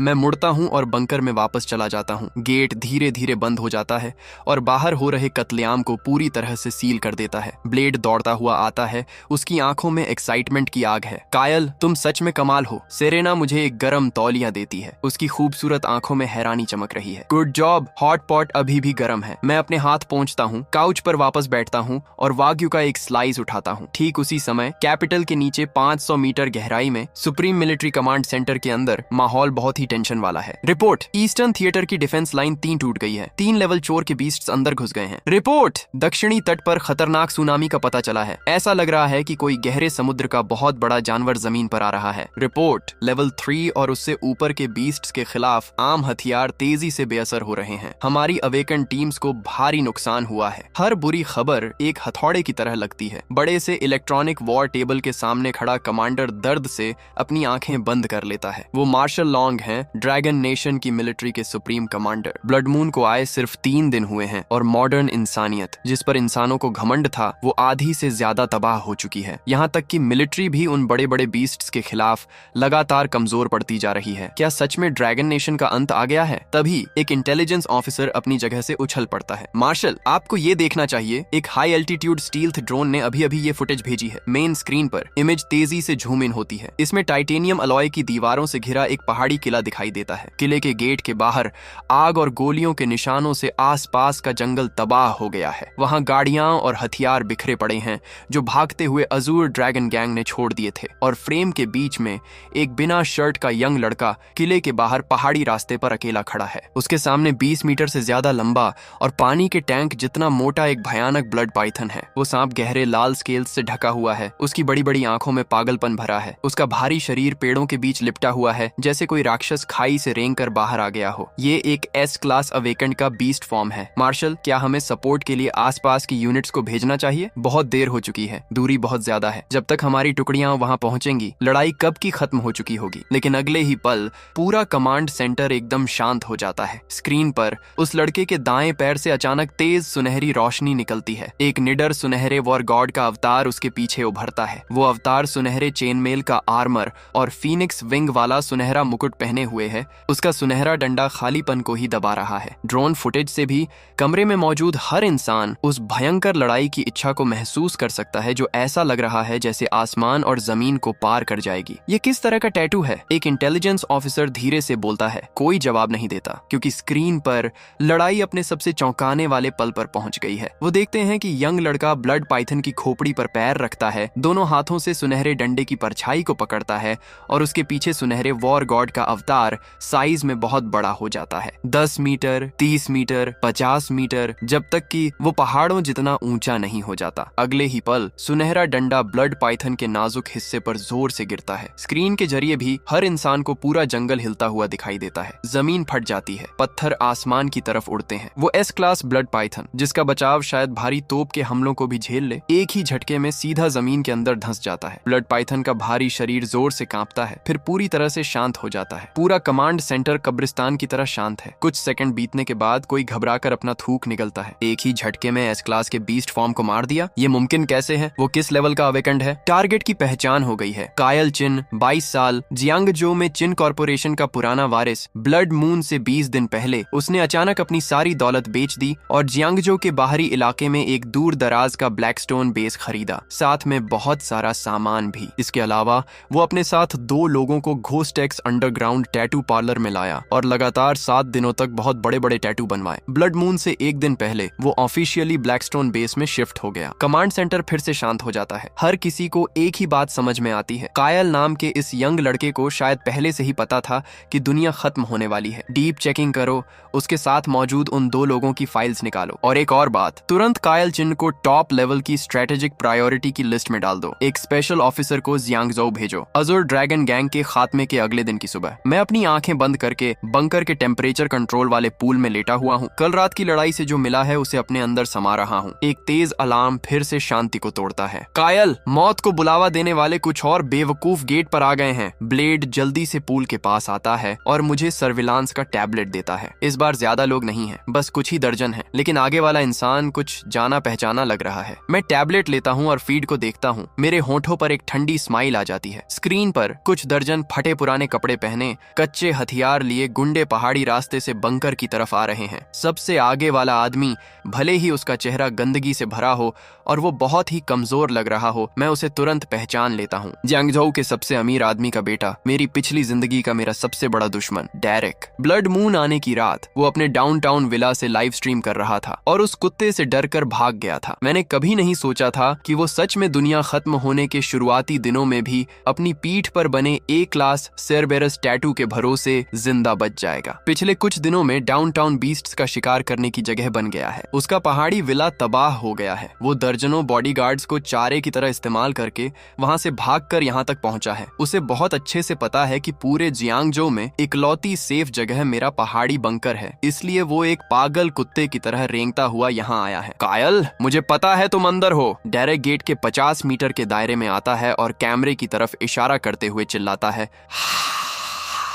तुम्हें लगता है इस कछुए के खोल में छिपने से तुम सेफ हो? मैंने हेलहाउंड की पावर को जगा लिया है। अब मैं ताकतवर हूँ। आज मैं तुम्हारा गेट तोड़कर तुम्हारा सारा सामान ले लूंगा। डेरेक को स्क्रीन पर एक जोकर की तरह चीखते हुए देखकर मैं पूल से उठता हूँ और आराम से एक तौलिया उठाकर खुद को पोंछने लगता हूँ। एक ए क्लास टैटू, और ये अभी से उसके सिर पर चढ़ गया है। कायल, मुझे उसे संभालने दो। नहीं, मेरी पिछली जिंदगी का बदला मैं खुद लूंगा। गेट खोलो। क्लिक। बहुत बड़ा टाइटेनियम अलॉय का गेट धीरे धीरे खुलता है। मैं अकेला बाहर निकलता हूँ, बंकर से बाहर आता हूँ। कायल, आखिरकार तुमने अपना चेहरा दिखाने की हिम्मत कर ही ली। इन कुछ दर्जन फालतू के गुंडों के साथ तुम्हें सच में लगता है कि तुम मेरा सामान ले सकते हो? मैं उसके पीछे खड़े गुंडों को देखता हूँ। उनके पैर डर से कांप रहे हैं। मेरे चेहरे पर पूरी तरह से नफरत है। तुम्हें संभालने के लिए मैं अकेला ही काफी हूँ। कायल, देखो मैं किसे लाया हूँ। भीड़ धीरे धीरे अलग होती है। काले कोहरे से एक खूबसूरत लड़की बाहर आती है। उसने खून से सनी लाल रंग की ड्रेस पहनी हुई है। उसकी स्किन एकदम सफेद है। उसके फीचर्स अभी भी बहुत खूबसूरत हैं, बस अब उसकी आंखों में एक डरावनी लाल चमक है। उसकी नंगी कमर पर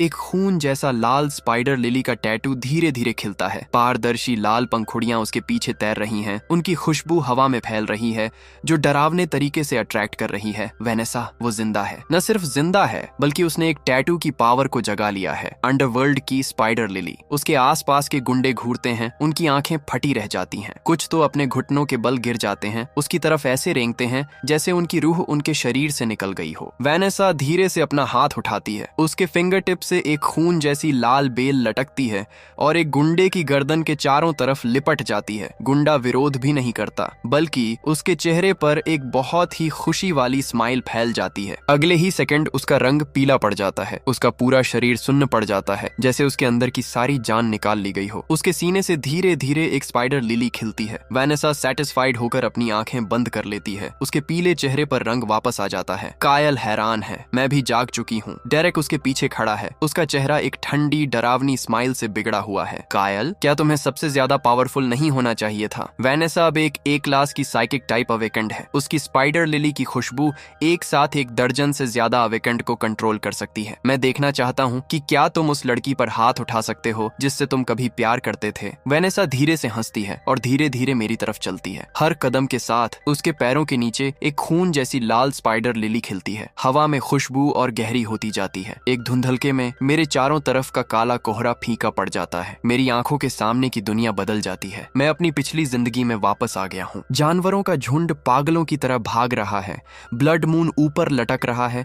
मैं मलबे में खून से लथपथ लेटा हूँ। एक बीस्ट सेरबेरस धीरे धीरे पास आता है और वेनेसा मेरे बगल में घुटनों के बल बैठी है, एक टूटे हुए फूल की तरह रो रही है। कायल, मैं गलत थी। मुझे तुम्हें कभी नहीं छोड़ना चाहिए था। मुझे डेरेक पर कभी भरोसा नहीं करना चाहिए था। अगर मैं ये सब फिर से कर सकती तो मैं तुम्हारे साथ ही रहती। वो पहुंचती है, मेरे चेहरे को छूने की कोशिश करती है। उसकी आवाज बहुत प्यारी है, जिसमें दिल टूटने वाली पुरानी यादें हैं। कायल, मुझे माफ कर दो। क्या तुम मुझे माफ नहीं करोगे? मैं उसे शांति से देखता हूँ। अगले ही पल मैं हंसता हूँ। वेनेसा, तुम्हारा ये इल्यूजन बहुत ही घटिया है। रोती हुई वेनेसा, जो मेरे सामने घुटनों के बल बैठी है, वो बीच में ही रुक जाती है। मैं एक कदम आगे बढ़ाता हूँ। बूम! ताबूत को खींचने वाले 9 ड्रैगन्स मेरी पीठ से बाहर निकलते हैं। 9 काले ड्रैगन्स की परछाइयां एक साथ अपनी लाल आंखें खोलती हैं। पुराना काला ताबूत मेरे पीछे हवा में तैर रहा है। इसके ऊपर लाल रंग की जंजीरें कांप रही हैं। एक बहुत बड़ा डरावना प्रेशर ऊपर से नीचे आता है। मलबा, बीस्ट्स का झुंड, ब्लड मून, रोती हुई वैनेसा, ये सब टूटते हुए शीशे की तरह टुकड़े टुकड़े हो जाते हैं। रियलिटी वापस आ जाती है। वैनेसा का चेहरा सफेद पड़ जाता है। वो एक कदम पीछे लड़खड़ाती है। उसके मुंह के कोने से खून टपक रहा है। उसके पीछे स्पाइडर लिली की परछाई जोर से हिलती है। पंखुड़ियां एक एक करके मुरझाने लगती हैं। ये नामुमकिन है। वो मुझे यकीन न कर पाने वाली नजरों से घूरती है। मेरे अंडरवर्ल्ड की खुशबू एक इंसान के दिल की सबसे गहरी इच्छा तक पहुंचती है। तुम बिना किसी रिएक्शन के कैसे रह सकते हो? इच्छा। मैं उसे ठंडी नजरों से देखता हूँ। तुम्हें लगता है कि तुम मेरी इच्छा बनने के लायक हो? वैनेसा के चेहरे का रंग तुरंत उड़ जाता है। ये लाइन किसी भी हमले से ज्यादा गहरी लगती है। वो अपना होंठ काटती है। उसकी आंखों में घबराहट दिखाई देती है। कायल, तुम मुझसे प्यार करते थे। तुम अभी भी मुझसे नाराज हो, है ना? है ना? वो अचानक अपना एक्सप्रेशन बदलती है। उसकी आंखों में आंसू आ जाते हैं। वो मुझे बहुत ही बेचारी और कमजोर होकर देखती है। मैं मानती हूँ कि मैंने पहले गलतियां की थी, लेकिन मुझे नहीं पता था कि दुनिया खत्म होने वाली है। मुझे लगा कि तुम सच में पागल हो गए हो। कायल, बस मुझे बंकर में आने दो और मैं तुम्हारे पास वापस आ जाऊंगी। मैं अब एक ए क्लास अवेकेंड हूँ। मैं तुम्हारे लिए सर्वाइवर्स को कंट्रोल कर सकती हूँ। मैं तुम्हारे काम आ सकती हूँ। वैनेसा, धोखेबाज चुड़ैल, तुमने अभी कहा था कि तुम उसे मारने में मेरी मदद करोगी। वैनेसा मुड़ती है और चीखती है। डेरेक, अपना मुंह बंद रखो। अगर तुमने उस लाइव स्ट्रीम में कायल को बेइज्जत नहीं किया होता, अगर तुम मुझे उसका मजाक उड़ाने के लिए अपने साथ नहीं ले गए होते, तो मेरा ये हाल कैसे होता? जब तुम भागे तो क्या तुमने एक बार भी पीछे मुड़कर मुझे देखा था? तुम्हें मुझे जज करने का क्या हक है? डेरेक गुस्से से कांप रहा है। मैं उन्हें एक दूसरे को नोचते हुए देखता हूँ। मुझे कुछ महसूस नहीं होता, बस बोरियत होती है। मेरी पिछली जिंदगी में मैं असल में इन 2 लोगों के हाथों मारा गया था। कितना मजाकिया है। कायल, मैं गलत थी। मुझे सच में पता है कि मैं गलत थी। मुझे बस एक और मौका दे दो प्लीज। वो मेरी कलाई पकड़ने के लिए आगे बढ़ती है, लेकिन इससे पहले कि उसकी उंगलियां छुएं, एक न दिखने वाली लहर उसे दूर उड़ा देती है। मैं उसे नीचे देखता हूँ। मेरी आवाज शांत है। तुम्हें किसी बात का कोई पछतावा नहीं है। तुम्हें बस ये एहसास हो गया है कि डेरेक तुम्हें नहीं बचा सकता और मैं उससे ज्यादा ताकतवर हूँ। वैनेसा का शरीर झटके से रुक जाता है। उसकी आंखों में आंसू जम जाते हैं। मैं अपना दाहिना हाथ उठाता हूँ। मेरे पीछे काले ताबूत की परछाई थोड़ी सी खुलती है। काले रंग की जंजीर की एक लट बाहर निकलती है और पल भर में वैनेसा की कमर पर बने स्पाइडर लिली टैटू पर जा लगती है। स्पाइडर लिली जब खिलती है तो बहुत खूबसूरत लगती है। अफसोस कि ये गलत जगह खिली। जैसे ही ये शब्द मेरे मुंह से निकलते हैं, ताबूत की जंजीरें जोर से कस जाती हैं। वैनेसा दर्द से चीखती है। उसके पीछे खून जैसी लाल फूलों की लहर टूट जाती है। हवा में अनगिनत स्पाइडर लिली की परछाइयां मुरझा जाती हैं। उसके अंदर की टैटू पावर को ताबूत को खींचने वाले 9 ड्रैगन्स जबरदस्ती दबा देते हैं। उसकी जो लाल आंखें कभी खौफनाक थीं, वो तेजी से नॉर्मल हो जाती हैं। वो जमीन पर ऐसे गिर जाती है जैसे उसकी सारी ताकत खत्म हो गई हो। मेरी पावर। कायल, तुमने मेरी पावर को सील कर दिया। वो मुझे बेबसी से देखती है। तुम मुझे मार ही दो। तुम्हें मार दूं? तुम तो दोबारा वार करने के भी लायक नहीं हो। डेरेक अब बिना पावर वाली वैनेसा को घूरता है। उसकी आंखों में कोई दया नहीं है, सिर्फ जहर है। बेकार। एक आदमी को भी अपने कंट्रोल में नहीं कर सकी। वैनेसा उसे अविश्वास से घूरती है। डेरेक, तुमने अभी क्या कहा? डेरेक उसके बगल की जमीन पर लात मारता है और गुर्राता है। अगर तू नहीं होती मनहूस, तो मेरा ये हाल कैसे होता? वैनेसा की आंखों में बची आखिरी उम्मीद भी पूरी तरह से टूट जाती है। मैं इस सीन को देखता हूँ और मुझे कोई फर्क नहीं पड़ता। दुनिया खत्म होने से कोई इंसान कभी नहीं बदलता। ये तो बस उस गंदगी को बाहर निकालता है जो पहले से ही अंदर थी। मैं धीरे धीरे अपनी नजर डेरेक की तरफ मोड़ता हूँ। तमाशा खत्म। अब हमारे बीच का हिसाब बराबर करने का टाइम आ गया है। डेरेक के चेहरे से मजाक वाली स्माइल पूरी तरह गायब हो जाती है और उसकी जगह एक गहरी सांस ले लेती है। उसे आखिरकार एहसास हो जाता है कि उसकी कीमती पावर मेरे सामने कुछ भी नहीं है। ये नामुमकिन है। मैं एक ए क्लास अवेकेंड हूँ। मुझे कोई नहीं हरा सकता। डेरेक पूरी तरह से पागल हो जाता है। वो अपना सिर पीछे फेंकता है और जानवरों की तरह दहाड़ता है। उसकी पीठ के कपड़े फट जाते हैं। पल भर में 5 मीटर से भी लंबा 3 सिर वाला हेलहाउंड की परछाई उसके पीछे उभर आती है, जिसका शरीर काले रंग की आग से लिपटा हुआ है। डेरेक का शरीर फूल जाता है। मसल्स अजीब तरह से बाहर निकल आते हैं। उसके हाथ रेजर जैसे तेज पंजों में बदल जाते हैं। सल्फर की बदबू के साथ वो मुझ पर झपटता है। मर जा! डेरेक के हेलहाउंड का बीच वाला सिर अपना बड़ा सा जबड़ा खोलता है और झुलसा देने वाली काली आग की एक धार उगलता है। इतने भयानक हमले का सामना करते हुए मैं बचने की भी कोशिश नहीं करता। ये कुत्ता मेरे सामने कुत्ता कहलाने के भी लायक नहीं है। मैं एक गहरी सांस लेता हूँ। मेरे अंदर की भयानक जानलेवा ताकत जो मेरी असली पावर से और निखर गई है, वो एक गरजती हुई नदी की तरह उफनती है। मैं किसी भी अवतार या टैटू को चालू नहीं करता हूँ, सिर्फ असली फिजिकल स्ट्रेंथ। मेरी दाहिनी मुट्ठी पीछे पीछे जाती है, फिर एक तोप के गोले की तरह सीधे उस भारी काली आग में घुस जाती है। बूम! भयानक मुक्के की हवा उस काली आग को बीच से फाड़ देती है। मेरी मुट्ठी बिना धीमे हुए डेरेक के प्यारे भेड़ियों वाले पंजों पर सीधे लगती है। छटक! हड्डी टूटने की एक भयानक आवाज आती है। डेरेक का दाहिना हाथ एक तिनके की तरह मुड़ जाता है। टक्कर वहीं नहीं रुकती, सीधे उसके सीने में लगती है। डेरेक खून की उल्टी करता है। उसका भारी शरीर टूटी हुई पतंग की तरह पीछे उड़ता है और जमीन पर जा गिरता है। ये नामुमकिन है, तुमने अवतार का भी इस्तेमाल नहीं किया, तुम इतने ताकतवर कैसे हो सकते हो? डेरेक अपने धंसे हुए सीने को पकड़ता है। उसकी आंखों में आखिरकार असली खौफ आ जाता है, क्योंकि तुम बहुत कमजोर हो। मैं एक एक कदम बढ़ाते हुए उसके पास जाता हूँ, नीचे देखते हुए। कायल, मैं गलत था, प्लीज मुझे छोड़ दो, मैं उसे देखता हूँ। मेरी आंखों में कोई रहम नहीं है। मेरी पिछली जिंदगी में तुमने मुझे जानवरों के बीच धकेल दिया था, इस बार मैं तुम्हें जानवरों के बीच नहीं धकेलूंगा। डेरेक की आंखों में उम्मीद की एक चमक आती है, क्योंकि वो तुम्हारे लिए बहुत आसान होगा। मैं धीरे धीरे अपना हाथ उठाता हूँ। ताबूत को खींचने वाले 9 ड्रैगन्स की परछाई मेरे पीछे दिखाई देती है। काला ताबूत खुल जाता है। एक काली जंजीर बाहर निकलती है और सीधे डेरेक की पीठ पर बने सेरबेरस टैटू में घुस जाती है। डेरेक दर्द से चीखता है। उसके पीछे बना सेरबेरस टैटू पागलों की तरह तड़पता है, लेकिन 9 काले ड्रैगन उसे भयानक ताकत से नीचे दबा लेते हैं। चटक! टैटू की सतह पर एक दरार आ जाती है। सुपरनैचुरल एनर्जी डेरेक के शरीर से ऐसे निकल जाती है जैसे पानी घट रहा हो। उसका शरीर तेजी से सिकुड़कर नॉर्मल हो जाता है।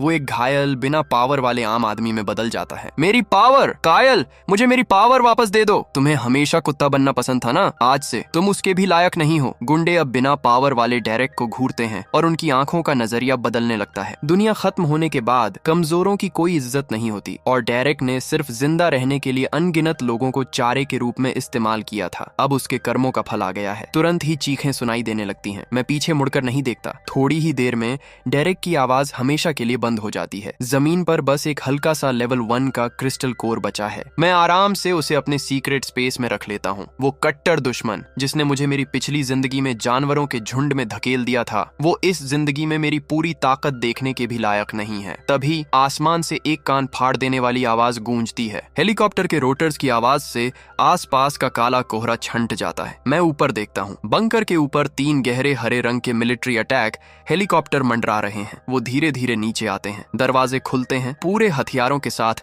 स्पेशल फोर्सेस के 2 कॉलम्स बाहर कूदते हैं और दोनों तरफ लाइन में खड़े होकर एरिया को सुरक्षित कर लेते हैं। कुछ पलों बाद एक सीनियर ऑफिसर गार्ड्स के साथ चलकर आता है। मिस्टर कायल, नमस्ते। मैं कमांडर होल्ट हूँ, ईस्टर्न रीजन का डेप्यूटी कमांडर। मैं यहाँ सुप्रीम कमांडर के आदेश पर आया हूँ। कमांडर होल्ट, आपका सफर बहुत मुश्किल रहा होगा। बाहर खूंखार जानवर घूम रहे हैं और आपने ये जगह ढूंढ ली। इसका मतलब है कि कमांड अभी भी ऑर्डर बनाए रखने की पूरी कोशिश कर रही है। कमांडर होल्ट ये सुनते हैं और उनकी आंखों में हैरानी की एक चमक आ जाती है। उन्हें उम्मीद थी कि मेरी इतनी भयानक ताकत वाला कोई इंसान मिलिट्री को नीचा दिखाएगा, लेकिन मैं बहुत अच्छे से समझता हूँ दुनिया खत्म होने के इस टाइम में मिलिट्री ही आम लोगों की आखिरी ढाल है। अगर वो फ्रंट लाइंस को नहीं संभालेंगे तो झांगझोऊ और भी तेजी से गिर जाएगा। कमांडर होल्ट एक गहरी सांस लेते हैं। मिस्टर कायल, हमने ड्रोन फुटेज के जरिए एस क्लास ब्लड पाइथन को आपके हाथों मरते हुए देखा। आपकी ताकत कमांड की मौजूदा अवेकन रजिस्ट्री में किसी भी चीज से बहुत ज्यादा है। सुप्रीम कमांडर आपके साथ हाईएस्ट लेवल का वॉर टाइम कून ऑपरेशन बनाना चाहते हैं। हम आपको जबरदस्ती भर्ती नहीं करेंगे और हम आपसे ब्लैकस्टोन बेस छोड़ने के लिए भी नहीं कहेंगे। हम बस ये उम्मीद करते हैं कि जब ड्रैगन नेशन पर कोई बड़ा खतरा आए तो आप जहां तक हो सके अपनी ताकत से मदद करें। मंजूर है। कमांडर होल्ट की आंखें चमक उठती हैं। मैं आगे बोलता हूँ। हालांकि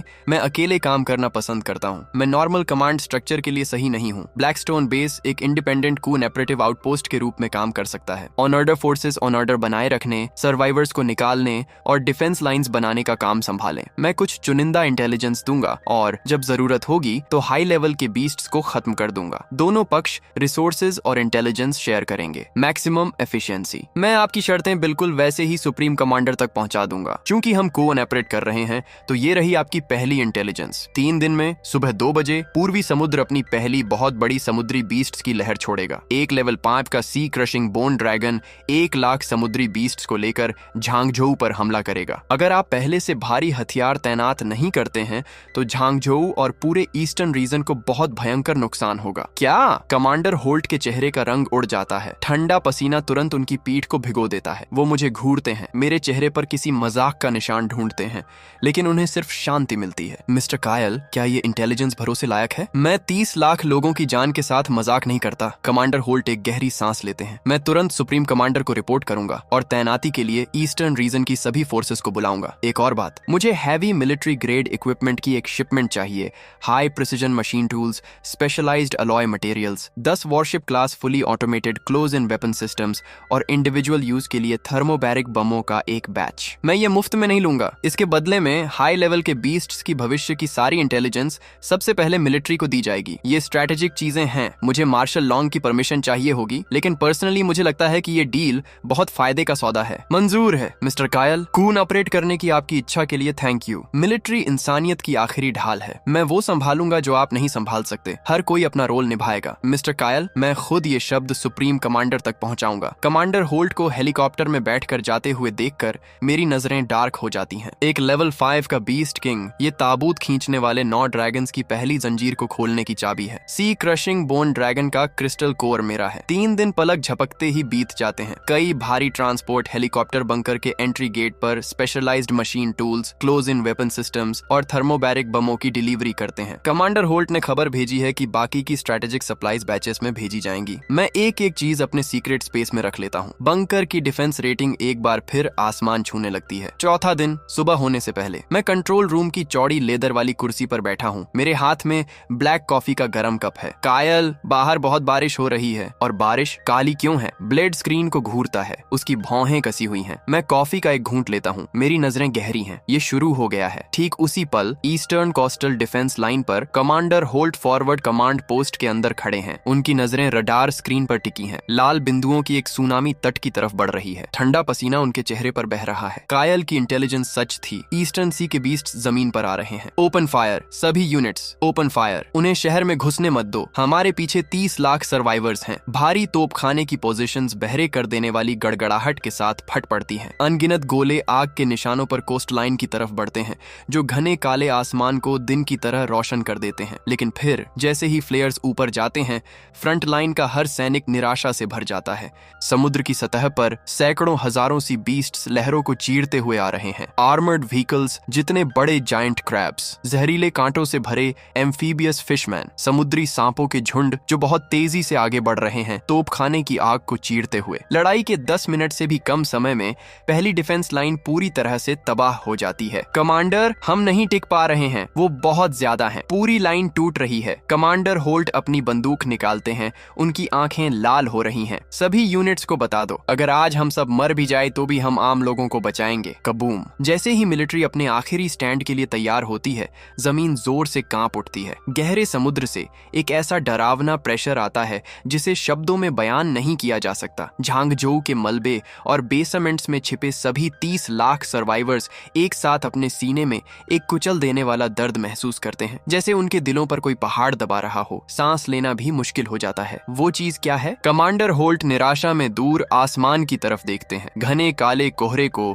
बहुत बड़े हड्डियों के पंखों की एक जोड़ी फाड़ देती है। 100 मीटर से भी लंबा एक जानवर, जिसका शरीर गहरे समुद्र की रोशनी से लिपटा हुआ है, वो धीरे धीरे बादलों से नीचे आता है। उसकी आंखें 2 बहुत बड़ी लाल लालटेन की तरह हैं, जो मौत की ठंडी सांस छोड़ रही हैं। एक लेवल 5 का बीस्ट किंग, सी क्रशिंग बोन ड्रैगन। दुनिया खत्म होने के शुरुआती दिनों में एक लेवल 5 का बीस्ट कोई आम चीज नहीं है। ये एक दुनिया खत्म करने वाली तबाही है, जो बिना किसी मेहनत के पूरे शहर को तबाह कर सकती है। रोअर। सी क्रशिंग बोन ड्रैगन एक ऐसी दहाड़ मारता है जो बादलों को चकनाचूर कर देती है। वो अपने बहुत बड़े जबड़े खोलता है और बहुत सारी काली ड्रैगन की सांस बाहर निकलती है। बूम। काली आग 1 किलोमीटर के दायरे में हर चीज को निगल जाती है। भारी तोपखाने की पोजीशन पूरी तरह से तबाह हो जाती है। सब खत्म हो गया। झांगझोऊ खत्म हो गया। पूरे शहर में एक बीमारी की तरह निराशा फैल जाती है। अनगिनत लोग अपनी आंखें बंद कर लेते हैं, मौत के आने का इंतजार कर रहे हैं। लेकिन ठीक उसी पल ब्लैकस्टोन बंकर के अंदर मैं धीरे धीरे अपना कॉफी कप नीचे रखता हूँ। स्क्रीन पर वो 100 मीटर का ड्रैगन आसमान पर राज कर रहा है। मेरी आंखों में कोई डर नहीं है, बस एक आग जैसी चमक है। ब्लेड का एक्सप्रेशन बदल जाता है। कायल, तुम बाहर जा रहे हो। वो एक लेवल 5 का बीस्ट किंग है। सेरेना मेरा हाथ पकड़ लेती है। ये रिस्क लेने की कोई जरूरत नहीं है। मैं प्यार से सेरेना के हाथ को थपथपाता हूँ। मेरे होंठों पर एक खतरनाक सी स्माइल आ जाती है। मेरे ताबूत खींचने वाले 9 ड्रैगन्स को अभी भी एक चाबी की जरूरत है और मेरी नजर उस बड़ी सी छिपकली के क्रिस्टल कोर पर है। मैं एलिवेटर की तरफ मुड़ता हूँ। किले को संभालो और मेरे लिए थोड़ी चाय बनाओ। जब तक वो पीने लायक ठंडी होगी मैं वापस आ जाऊंगा। झांगझोउ के ऊपर sea crushing bone dragon defence lines को तबाह कर रहा है। कमांडर होल्ट अपनी आंखें बंद कर लेते हैं, मौत के लिए तैयार होते हैं। फिर झांगझोउ के बाहर के पहाड़ों से काले सुनहरे रंग की रोशनी का एक खंभा आसमान की तरफ उठता है। रोशनी ठंडी नहीं है, बल्कि इसमें एक पुराने जमाने के राजाओं जैसी शान है। घना काला कोहरा फट जाता है। वो क्या है? कमांडर होल्ट तुरंत अपनी आंखें खोलते हैं। सभी 30 लाख सर्वाइवर्स और बचे हुए हर सैनिक अपने आप ब्लैकस्टोन बंकर की तरफ मुड़ जाते हैं। पूरे शहर की आंखों के सामने एक लंबा दुबला पतला यंग लड़का उस काले सुनहरे रोशनी के खंभे पर चढ़ता है। एक एक कदम बढ़ाते हुए आसमान में ऊपर जाता है। उसके पास उड़ने का कोई सामान नहीं है, वो बस हवा में चलता है, जैसे उसके पैरों के नीचे न दिखने वाली सीढ़ियां हों। ये मिस्टर कायल हैं, ये कायल हैं! कमांडर होल्ट एक्साइटमेंट से कांप रहे हैं। जैसे जैसे मैं ऊपर बढ़ता हूँ, मेरी पीठ पर ताबूत खींचने वाले 9 ड्रैगन्स का टैटू पूरी तरह से खुल जाता है। 9 काले ड्रैगन्स की परछाइयां आसमान में फैल जाती हैं। उनके शरीर सैकड़ों मीटर तक खींचे हुए हैं। उनकी लाल आंखें एक साथ खुल जाती हैं। वो एक पुराना काला ताबूत खींचते हैं जो पूरे झांगझोउ के ऊपर लटका हुआ है। ताबूत के ऊपर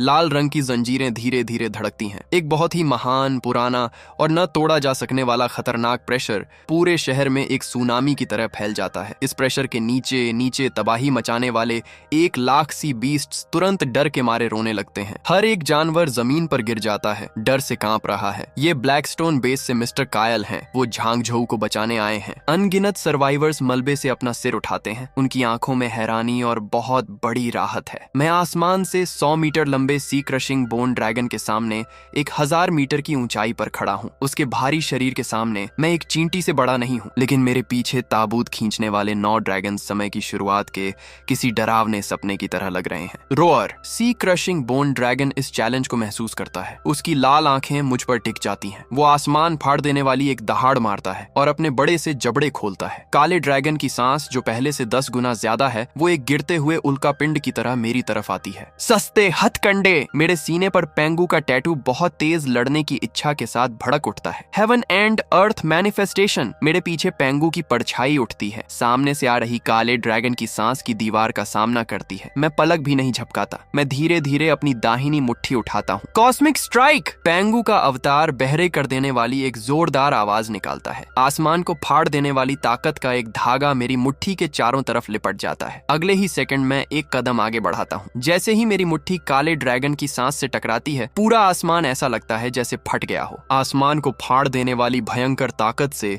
काली लपटें बीच से फट जाती हैं और आग की 2 लहरों में बंट जाती है, जो मेरे दोनों तरफ से दहाड़ती हुई निकल जाती हैं। आग की लहरें नीचे मलबे में जा गिरती हैं, जिससे जली हुई काली जमीन की 2 किलोमीटर लंबी खाइयां बन जाती हैं। जबकि मैं आग की उन दोनों दीवारों के बीच खड़ा हूँ, मेरा शरीर अपनी जगह से बिल्कुल नहीं हिला है। मेरे पीछे पेंगू की परछाई धीरे धीरे अपना सिर उठाती है। जो चीज कभी धुंधली थी वो अब सॉलिड हो रही है। मेरे सीने पर बने पेंगू टैटू से डार्क गोल्ड लाइट निकलकर मेरे पीछे की परछाई में जा रही है। अब मेरी बारी है। जैसे ही ये शब्द मेरे मुंह से निकलते हैं, मेरे सीने पर पेंगू का टैटू अपनी पूरी पावर के साथ चमक उठता है। जो कभी सिर्फ परछाई जैसा पेंगू का अवतार था, वो अब दर्जनों मीटर लंबा हो जाता है। उसके मसल्स में एक भयंकर पावर भर जाती है। उसकी ऑरा बहुत बड़ी और पुरानी हो जाती है, जैसे कोई बहुत पुराना दानव बाहर आ रहा हो। और उसकी हथेली में आसमान को फाड़ने वाली प्योर ताकत से बनी एक बहुत बड़ी कुल्हाड़ी धीरे धीरे परछाई से असली रूप में आ जाती है। डार्क गोल्ड कलर के निशान एक एक करके ब्लेड के ऊपर चमकने लगते हैं। मैं धीरे धीरे अपना दाहिना हाथ उठाता हूँ। पेंगू का अवतार भी उसी समय हेवन स्प्लिटिंग कुल्हाड़ी उठाता है। इंसान और अवतार एक साथ हिलते हैं। सी क्रशिंग बोन ड्रैगन को अपनी मौत करीब आती हुई महसूस होती है। पहली बार उसकी लाल आंखों में डर दिखाई देता है। वो पागलों की तरह अपने पंख फड़फड़ाता है, पीछे हटने की कोशिश करता है, लेकिन जैसे ही पेंगू का अवतार उस पर निशाना साधता है, उसके आसपास का काला कोहरा मानो जम सा जाता है। मैं एक कदम आगे बढ़ाता हूँ। मेरी आवाज बादल की तरह गरजती है, पेंगू, आसमान को फाड़ दो।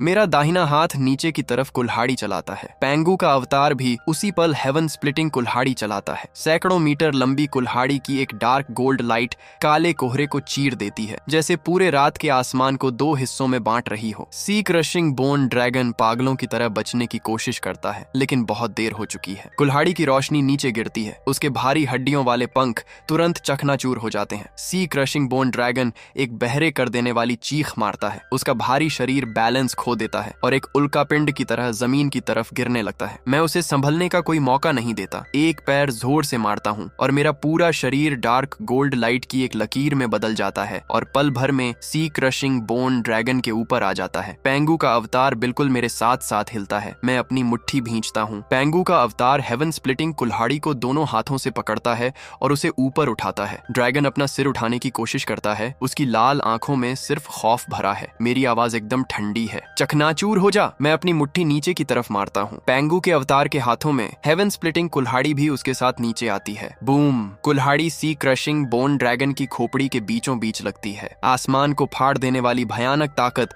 उसकी मजबूत हड्डियों से होती हुई उसके शरीर में घुस जाती है। जमीन जोर से कांप उठती है। झेंगजोउ के बाहरी इलाके में दर्जनों मीटर गहरा एक बहुत बड़ा गड्ढा बन जाता है। पत्थर और मलबा आसमान की तरफ उड़ते हैं। सी क्रशिंग बोन ड्रैगन का भारी शरीर गड्ढे के फर्श में धंस जाता है। उसकी लाल आंखों की चमक तेजी से गायब हो जाती है। पेंगू का अवतार धीरे धीरे पीछे हट जाता है। डार्क गोल्ड लाइट धीरे धीरे खत्म हो जाती है। मैं गड्ढे के किनारे खड़ा हूँ। मेरे सीने पर पेंगू टैटू की चमक अभी भी बाकी है। लेवल 5 का राजा सी क्रशिंग बोन ड्रैगन अब मर चुका है। ये लड़ाई बहुत जल्दी खत्म हो जाती है। इतनी जल्दी कि कोई समझ भी नहीं पाता कि क्या हुआ। मेरे आसमान में जाने से लेकर एक बहुत बड़े दानव में बदलने और ड्रैगन को मारने तक पूरे प्रोसेस में 3 मिनट से भी कम समय लगता है। काला कोहरा छंट जाता है। लाल चांद की रोशनी फिर से गिरने लगती है। मैं हेवन एंड अर्थ मैनिफेस्टेशन को हटा देता हूँ। मेरा शरीर अपने नॉर्मल साइज में आ जाता है और मैं मजबूती से उस बड़ी सी ड्रैगन की खोपड़ी पर उतरता हूँ। मैं अपनी उंगलियों को एक ब्लेड की तरह मिलाकर उसके सिर को चीर देता हूँ और एक बास्केटबॉल के साइज का क्रिस्टल कोर निकालता हूँ जो घनी डार्क गोल्ड लाइट से धड़क रहा है। एक लेवल 5 का क्रिस्टल कोर। इसके अंदर बंद बहुत बड़े समंदर जैसी एनर्जी को महसूस करते हुए मैं सेटिस्फाइड होकर इसे अपने सीक्रेट स्पेस में रख लेता हूँ। नीचे 1 लाख सी बीस्ट्स अपने राजा के बिना पूरी तरह से टूट जाते हैं और एक पीछे हटती हुई लहर की तरह वापस समंदर में चले जाते हैं। झेंगजोउ बच गया है। मिस्टर कायल 30 लाख लोगों को बचाने के लिए थैंक यू। मिस्टर कायल, थैंक यू की आवाजें झेंगजोउ के रात के आसमान में एक लहर की तरह गूंजती हैं। मैं ड्रैगन की खोपड़ी के ऊपर खड़ा हूँ। डार्क गोल्ड क्रिस्टल कोर मेरे हाथ में है। मैं इस थैंक यू का मजा नहीं लेता। मैं बस कमांडर होल्ट को देखता हूँ और शांति से बोलता हूँ, कमांडर, इसकी कोई जरूरत नहीं है। अगर ऑर्डर फोर्सेस ने कल रात बीस्ट्स की लहर को आमने सामने से नहीं रोका होता तो झेंगजोउ मेरे आने तक शायद ही टिक पाता। कमांडर होल्ट पलकें झपकाते हैं। मैं आगे बोलता हूँ, ये लड़ाई सिर्फ मैंने अकेले नहीं जीती है। जो सैनिक फ्रंट लाइन पर मरे हैं उन्होंने भी शहर को बचाया है। कमांडर होल्ट की आंखें थोड़ी लाल हो जाती हैं। उनके पीछे कई ऑफिसर्स अपना सिर झुका लेते हैं। मैं क्रिस्टल कोर को अपने सीक्रेट स्पेस में रख लेता हूँ। अब सर्वाइवर्स को निकालने और डिफेंस लाइंस की मरम्मत करने को प्रायोरिटी दो। सी बीस्ट्स पीछे हट गए हैं लेकिन ये सिर्फ कुछ टाइम के लिए है। असली तबाही तो अभी आगे है। आप बेफिक्र रहें मिस्टर कायल। ऑर्डर फोर्सेस झेंगजोउ को मजबूती से संभालेंगी। अगर लेवल 5 या उससे ऊपर का कोई भी मॉन्स्टर आता है तो मुझे तुरंत बताना। मैं हाई लेवल के बीस्ट्स को संभालूंगा। इसके साथ मैं और कुछ नहीं कहता। मेरे पीछे डार्क गोल्ड लाइट चमकती है और मैं रोशनी की एक लकीर में बदलकर वापस ब्लैकस्टोन बंकर की तरफ उड़ जाता हूँ। गेट जोर से बंद हो जाते हैं। मैं कंट्रोल रूम में वापस जाता हूँ। टेबल से चाय का कप उठाता हूँ और एक घूंट लेता हूँ। इसका टेम्परेचर एकदम परफेक्ट है। ब्लैकस्टोन बंकर के सबसे नीचे वाले लेवल में गहराई में कोर पावर चैम्बर के अंदर मैं एक मेडिटेशन कुशन पर पालथी मारकर बैठा हूँ। मेरे हाथ में लेवल 5 का सी क्रशिंग बोन ड्रैगन का क्रिस्टल कोर है। इसकी energy S class blood Python के क्रिस्टल कोर से कम 100 गुना ज्यादा है। यहाँ तक कि मिलिट्री का सबसे पावरफुल अवेकेंड भी अगर इसे डायरेक्ट अपने अंदर लेने की कोशिश करेगा तो वो उसी जगह फट जाएगा। बिना किसी हिचकिचाहट के मैं क्रिस्टल कोर को अपने सीने से लगाता हूँ और अपनी असली पावर को उसकी लिमिट तक ले जाता हूँ। बूम! बहुत ही जंगली बर्फ की तरह ठंडी काली एनर्जी अंदर आती है। एक टूटे हुए डैम की तरह हर अंग और हर नस में भर जाती है। काली बर्फ मेरी स्किन पर जमने लगती है। मेरी हड्डियां उस प्रेशर से कराह उठती हैं। मुझे नुकसान पहुंचाने की कोशिश कर रही है। एक मरी हुई छिपकली को ये हक नहीं है। मैं ठंडी आवाज में उसका मजाक उड़ाता हूँ। मेरे सीने पर पेंगू का अवतार अपनी आंखें खोलता है। इसकी आसमान फाड़ने वाली भयंकर पावर तुरंत उस काली एनर्जी को दबा देती है, उसे कुचल देती है और फिर उसे एकदम प्योर असली पावर में बदलकर मेरे शरीर में वापस भेज देती है। उसी समय मेरी पीठ पर ताबूत खींचने वाले 9 ड्रैगन्स का टैटू जलने लगता है। 9 काले ड्रैगन्स मेरी स्किन के नीचे रेंगते हुए महसूस होते हैं। उस पुराने ताबूत पर पहली लाल जंजीर पागलों की तरह कांपती है। चटक! मेरी आत्मा की गहराई में एक हल्का सा टूटने का आवाज आता है और फिर पहली लाल जंजीर टूट जाती है। बूम! डार्क गोल्ड एनर्जी का एक ऐसा सैलाब ताबूत से बाहर निकलता है जिसे शब्दों में बयान नहीं किया जा सकता। मेरी आंखों के सामने अंधेरे का एक बहुत बड़ा समंदर फैल जाता है। उस अंधेरे की सबसे गहरी जगह में वो पुराना काला ताबूत धीरे धीरे टूटता है। एक अजीब सी इंफॉर्मेशन मेरे दिमाग में भर जाती है। नॉर्थ ड्रैगन्स ताबूत को खींचते हुए पहला लॉक खुल गया है, पावर अनलॉक हो गई है, कॉफिन डेवोरर। अब से मैं खुद बीस्ट्स के क्रिस्टल कोर्स को, बीस्ट्स की लाशों से बची हुई एनर्जी को और दबाए गए टैटू की कुछ असली पावर को निगल सकता हूँ। ये सारी एनर्जी वो काला ताबूत रिफाइन करेगा और वापस मेरे शरीर, सीक्रेट स्पेस और चारों अवतारों में भेज देगा। मतलब जब तक मेरे पास शिकार करने के लिए काफी जानवर हैं, मैं हर लड़ाई के साथ और भी ज्यादा ताकतवर होता जाऊंगा। सी क्रशिंग बोन ड्रैगन का क्रिस्टल कोर जैसे जैसे पूरी तरह से रिफाइन होता है, मेरी फिजिकल पावर अपने आप एक नई लिमिट पार कर जाती है। मैं लेवल 5 के टॉप पर पहुंच जाता हूँ। मेरा सीक्रेट स्पेस एक बार फिर से फैल जाता है।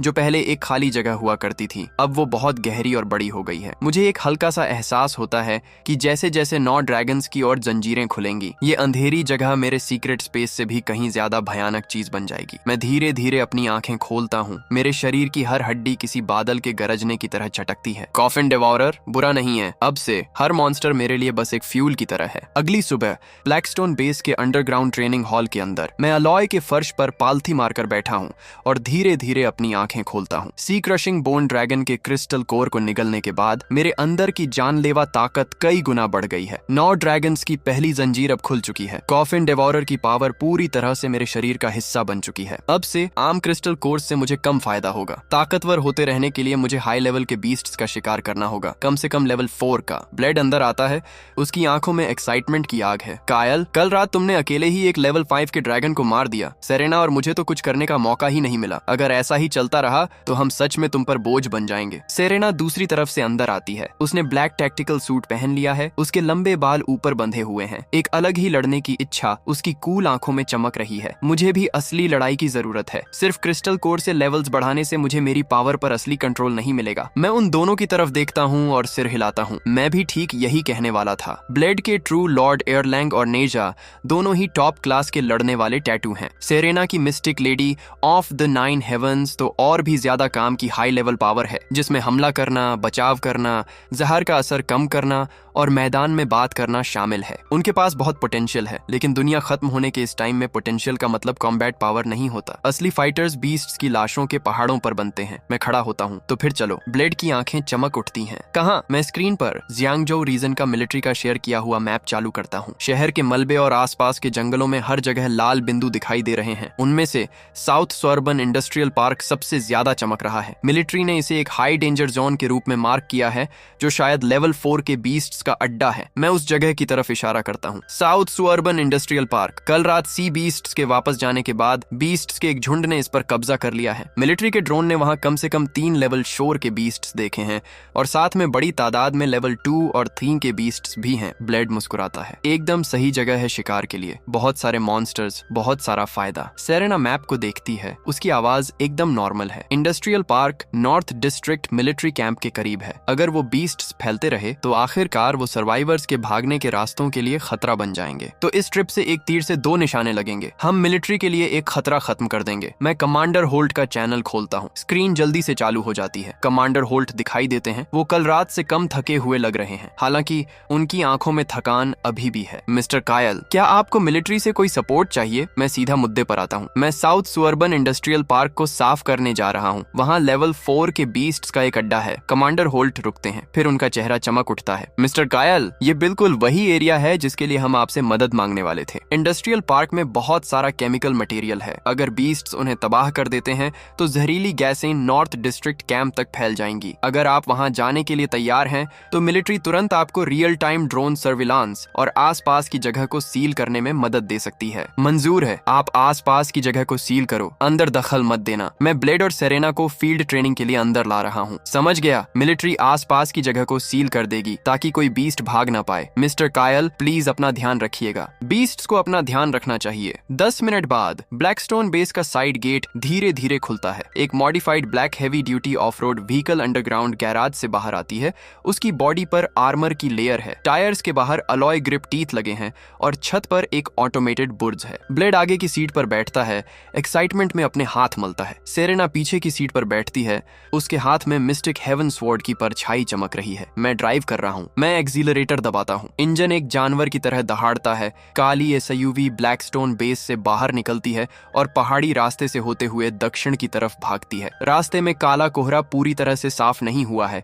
बीस्ट्स द्वारा तोड़ी गई गाड़ियां हाईवे के दोनों तरफ बिखरी पड़ी हैं। कभी कभी कोई लो लेवल का बीस्ट बाहर आता है, लेकिन गाड़ी के पास पहुंचने से पहले ही छत पर लगा बुर्ज उसे टुकड़ों में फाड़ देता है। आधे घंटे बाद साउथ सुअर्बन इंडस्ट्रियल पार्क हमारे सामने आ जाता है। जो कभी रोशनी से जगमगाता एक मॉडर्न कॉम्प्लेक्स हुआ करता था, वो अब एक मॉन्स्टर का अड्डा बन चुका है। फैक्ट्री की बिल्डिंग्स गिर चुकी हैं, पाइप मुड़ गए हैं, हवा में तीखी केमिकल गैस की महक है। ब्लेड दरवाजा खोलता है और बाहर कूद जाता है। कायल, हम ये कैसे करने वाले हैं? मैं पार्क की गहराई में देखता हूँ। 3 एनर्जी साफ तौर पर दिखाई दे रही हैं, जो बाकी सबसे बहुत ज्यादा स्ट्रॉन्ग है। 2 लेवल 4 के आयरन आर्मर्ड छिपकलियां और 1 लेवल 4 की वेनम हेड स्पाइडर क्वीन। उनके अलावा 100 से ज्यादा लेवल 2 और 3 के बीस्ट्स हैं। मेरे लिए ये कुछ भी नहीं है, लेकिन ब्लेड और सेरेना के लिए ये असली कॉम्बैट के लिए एकदम सही जगह है। मैं अपना हाथ हिलाता हूँ। मेरी पीठ पर बने 9 ड्रैगन्स जो ताबूत खींच रहे हैं, वो हल्के से धड़कते हैं। एक न दिखने वाला प्रेशर पूरे इंडस्ट्रियल पार्क में फैल जाता है। लो लेवल के बीस्ट्स बीच रास्ते में ही रुक जाते हैं, जैसे किसी ने उनकी पीठ पर पहाड़ रख दिया हो। लेकिन मैं उन्हें तुरंत नहीं कुचलता, बल्कि मैं प्रेशर को इस तरह सेट करता हूँ कि बीस्ट्स का झुंड बस धीमा हो जाए, जिससे ब्लेड और सेरेना की लड़ने की पावर में कोई रुकावट न आए। मैं बीच में नहीं आऊंगा। मैं उन दोनों की तरफ देखता हूँ। लेवल 2 और 3 के बीस्ट्स, उन्हें तुम लोग खुद साफ करोगे। लेवल 4 वालों के लिए मैं बस तुम पर नजर रखूंगा। जब तक तुम्हारी जान को कोई खतरा नहीं होता, मैं मदद नहीं करूंगा। ब्लेड जोर से मुस्कुराता है। मैं भी यही चाहता था। जैसे ही ये शब्द उसके मुंह से निकलते हैं, उसके दाहिने हाथ पर ट्रू लॉर्ड एयरलैंग टैटू चमक उठता है। एक आर्मर्ड ब्लेड पकड़ने वाले वॉर गॉड की परछाई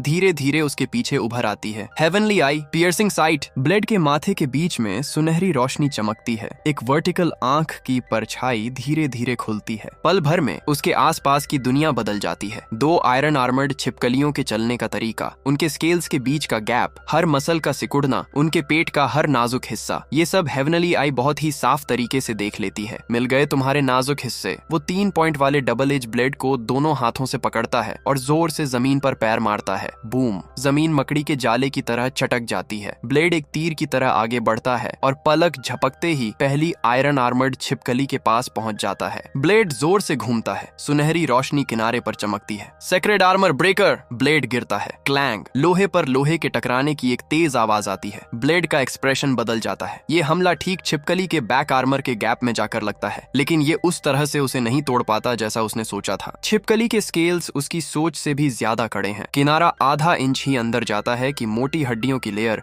उसे वहीं रोक देती है। गड़बड़ है। पहली छिपकली पलटती है। उसकी मोटी पूंछ हवा में एक तूफानी आवाज के साथ घूमती है। ब्लेड समय पर अपना ब्लेड बाहर नहीं खींच पाता। वो हैंडल छोड़ देता है और पीछे कूद जाता है। वहम! पूंछ उसके सीने को छूती हुई निकल जाती है। बस छूने से ही उसका पूरा शरीर हवा में उड़ जाता है और एक बेकार पड़े फ्यूल टैंकर से जा टकराता है। टैंकर अंदर की तरफ पिचक जाता है। ब्लेड के मुंह से एक कराह निकलती है। उसके मुंह के कोने से खून टपक रहा है। कड़क साला! मैं दूर खड़ा रहता हूँ, कोई हरकत नहीं करता। सेरेना अपने आप मेरी तरफ देखती है। मैं शांति से बोलता हूँ, वो मरेगा नहीं, उसे लड़ने दो। ब्लेड खुद को उस पिचके हुए टैंकर से अलग करता है। अपने मुंह से खून पोंछता है। उसकी आंखों में एक्साइटमेंट और भी ज्यादा चमक रही है। अब मजा आएगा। आयरन आर्मर्ड छिपकली गुर्राती है। उसके चारों पैर आगे बढ़ते हैं। उसका भारी शरीर एक आर्मर्ड गाड़ी की तरह आगे बढ़ता है। दूसरी छिपकली बगल से आती है। उसके भागने का रास्ता काटने की कोशिश करती है। 2 लेवल 4 के बीस्ट्स, एक बाएं एक दाएं, दोनों तरफ से हमला। ब्लेड अपनी जगह पर खड़ा रहता है। इस बार बिना सोचे समझे आगे नहीं बढ़ता। उसके माथे की हेवनली आई पहले से कहीं ज्यादा चमक रही है। उसकी आंखों में दुनिया जैसे धीमी हो गई है। हर कदम, स्केल्स का हर फैलाव, हर मसल का कड़ा होना, हेवनली आई ये सब बिल्कुल साफ देख लेती है। पहली आयरन आर्मर्ड छिपकली पास आती है। जबड़ा खुला है। उसके चेहरे पर गंदी हवा लगती है। ब्लेड तेजी से पीछे हटता है और बहुत ही कम फासले से उस काटने से बच जाता है। उसी समय उसका दाहिना पैर जमीन पर जोर से जमता है और वो छिपकली के जबड़े के नीचे खिसक जाता है। उसके पेट की परछाई में छिप जाता है। हेवनली आई ने लॉक कर लिया। नीचे की तरफ तीसरा नाजुक ब्लेड, वो दिल है। Blood sank demon slash. Blade दहाड़ता है। ट्रू लॉर्ड एयरलाइन का अवतार भी उसके साथ आगे बढ़ता है। 3 पॉइंट वाला डबल एज ब्लेड